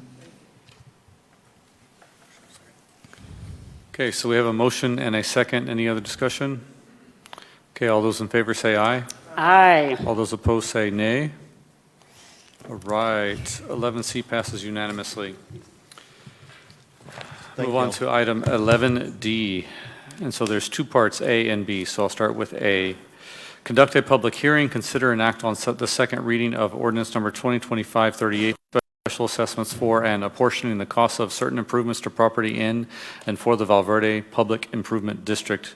Improvement Area Number 1, fixing a charge and lien against all properties within the district and the owners thereof, providing for the manner and method of collection of such assessments, making a finding of special benefit to property in the district and the real and true owners thereof, approving a service and assessment plan. Thank you. It's nice to stretch my leg here. This is the required second reading. We've been talking about that for some time. Everybody sees the dirt moving. This is the creation of a public improvement district, which requires the sale of bonds that are going to be apportioned among all of the properties in there. The bonds are in the amount of $11,939. You'll see that amount in the original document states it is subject to change. We do have a change on the very next agenda item. This is unlike the Hunter's Crossing PID that it will not include maintenance. That is stipulated to the HOA. Any further questions? Any motions? Oh, wait, Motion to sorry, approve. I messed up. You need I to messed open up. the public. Sorry. Yes. Let's open the public hearing. Okay, let's close the public hearing. Sorry, I got ahead of myself there. So now are there any motions? Motion to approve. Second. Okay, we have a motion to approve from Councilperson Meyer, a second from Councilperson Plunkett. Any other discussion? All those in favor say aye. Aye. All those opposed say nay. Okay, item 11DA passes unanimously. Now we will move on to 11DB. Consider and act on the second reading of ordinance number 2025-39, authorizing the issuance of the City of Bastrop, Texas Special Assessment Revenue Bonds, Series 2025, Valverde Public Improvement District Improvement Area Number 1 project. Approving and authorizing an indenture of trust, a bond purchase agreement, an offering memorandum, a continuing disclosure agreement, and other agreements and documents in connection therewith, making findings with respect to the issuance of such bonds. Same. Same. Move to approve. Second. Motion from Plunkett, second from Meyer. Any other discussion? All those in favor say aye. Aye. All those opposed say nay. Okay, item 11DB passes unanimously. Move on to item 11E. Consider and act on resolution R 2025-77 to amend the reimbursement resolution previously approved for the Valverde Public Improvement District from the amount of $11,939,000 to $12,303,000 to account for delays in issuance and other administrative costs. Madam City Manager. Thank you, Mayor Brown. If you recall, we had negotiations with the multifamily component at the very front in terms of the rates that they were subject to pay that did not quite align with our ordinance. We delayed the issuance. They advertised. There was legal fees, et cetera, et cetera, et cetera. So the total bond amount moved from $11,939 to $12,303. Some of that will cover our legal expenses as well as legal expenses of the PID and issuance costs. Councilperson Foster. Yes, I have a question. It's also, and then third whereas it talks about there will no longer be major improvement area nor major improvement area improvement. Is that part of this also? No, there's improvements. I don't have the document in front of me. Everything should remain the same as the other resolution. The only difference is the amount. Are y'all getting this? It's explaining the reason for the cost to be three different things. And it's also like the removal of a major improvement area. Is that a... There is no removal of any major improvement area. No, but that's what it says. Page 252. 253. 253? Yeah. 252. I'm on page 252, the recitals, the third whereas. Oh, I'm looking at the agreement itself on 253, which says deletion of major improvement area.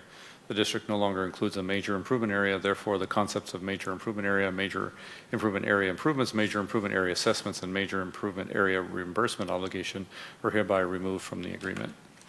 Let me go take a look at that real quick. I've slept since then. I think the key word is major improvement area. Right. It's not all improvement areas, it's just a major improvement area.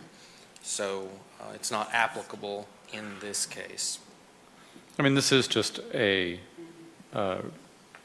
amendment. So it's the First Amendment, so they're changing some things in it.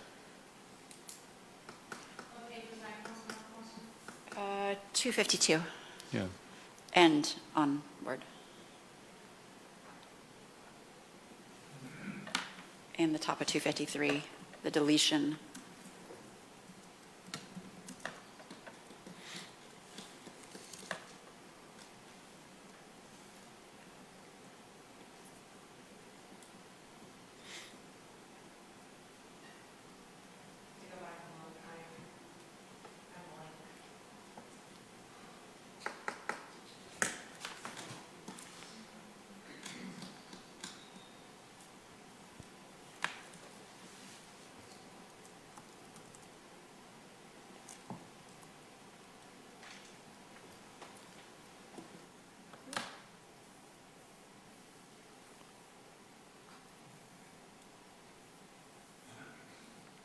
So reimbursement obligations on page 252.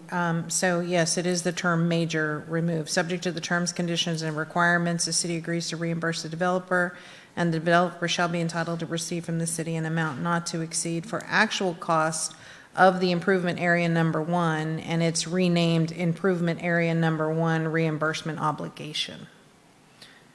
Also referencing page 259, which is the original agreement previously.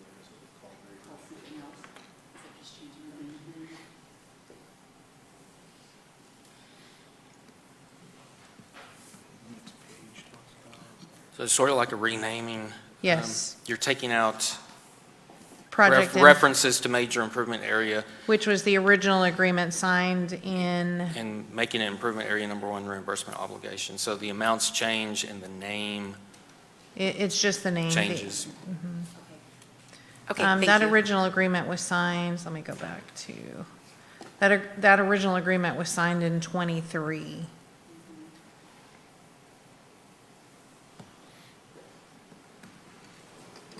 Okay, It's thanks improvement for- area versus major improvement area.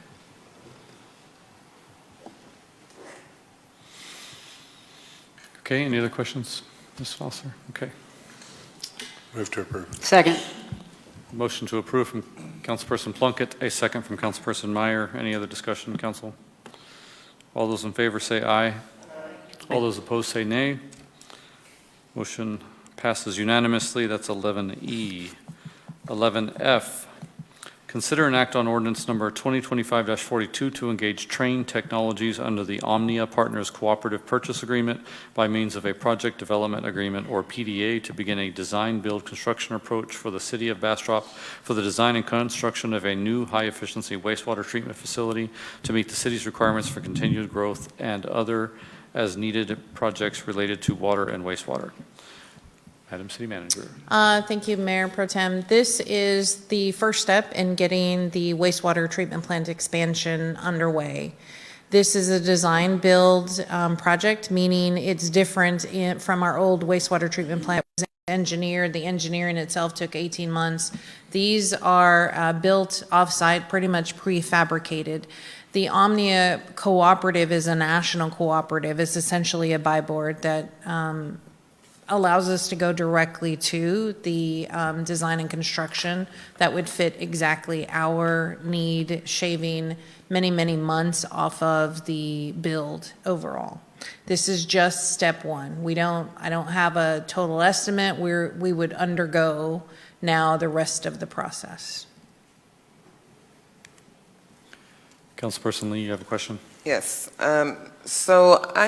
And maybe I just didn't remember, but I thought we had decided we wanted to explore 6 MGD. The packet said 4. There's already 2, and then this is 4, so that would take us to 6. Okay, gotcha.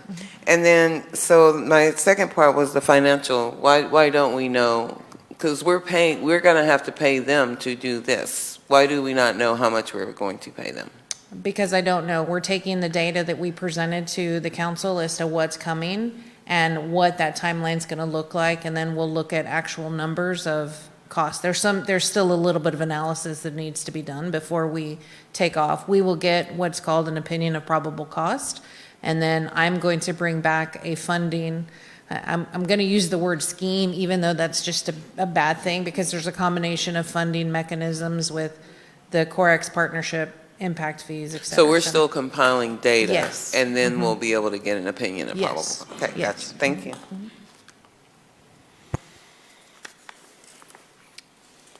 Is there a motion, council? Motion to approve. Second. I have a motion to approve from Councilperson Meyer, a second from Councilperson Lee. Any other discussion? All those in favor say aye. Aye. All those opposed say nay. Item 11F passes unanimously. We have previously covered 11G, 11H, 11I, 11J, 11K, which brings us to 11L. Consider an act on resolution number R 2025-73, authorizing the issuance of a request for qualifications, or RFQ, for city attorney services. Mr. Rosales. Well, let's turn it off. Mayor Pro Tem, Council. So I'll make this real quick. City Attorney Services, this is the schedule as we put forth in the RFQ. So tomorrow the RFQ will go out on our website, which is this page here. It'll go on this notice here. It's due May 8th. And so these are the dates we're going to follow. We'll have some council meetings. If you'll note that on May 27th, we'll have to start early so that we can do some interviews. So we'll get those out to you. The goal is to get you copies of the statements on May 8th so that y'all can review them before the 27th council meeting. Any questions on this one? Move to approve. Second. So we're going to give the motion to Councilperson Lee and the second to Councilperson Meyer. Any other discussion, council? All those in favor say aye. Aye. All those opposed say nay. Okay, item 11L passes unanimously. Item 11M, consider an act on resolution number R 2025-74, authorizing the issuance of a request for qualifications or RFQ for bond counsel services. Mayor Pro Tem, Council, same thing, except for this is for bond counsel services instead of city attorney. We're going to have a little less dates because this will be for staff review. We'll put together, open its same date tomorrow, April 9th, on the same website, same page. We'll have 2 notices in the paper. Everything's due on May 8th at 2 p.m., and then we'll do the interviews and check references, and then we'll bring that contract for June 10th. Same website. Any questions? Yeah, so bond counsel, is that an attorney typically not experienced in municipal law? Is that like a completely different kind of No, law? they have experience in municipal law, but they only, I mean, you can speak maybe a little better to this, but they only do specifically the bonds, working with the AG's office. Financial instruments and things for not just municipalities, but counties, special districts, any entity that's going to issue certificates of obligation or anything financial, they're going to have it's like a specialist for that category. We have to have them in order to prepare the MUDs, the PIDs, those documents, all that stuff. They work with our in-house attorney, but it is strictly separated. And also, any borrow that we go out for money has to be reviewed. COs, GOs. Yeah. Right. It's a trifecta. It's the attorney, it's the bond counsel, it's also the auditor and our financial, so. Okay. Any other questions, council? To approve. Second. A motion to approve from Councilperson Meyer, a second from Councilperson Plunkett. Any other discussion? All those in favor say aye. Aye. All those opposed say nay. Motion passes unanimously.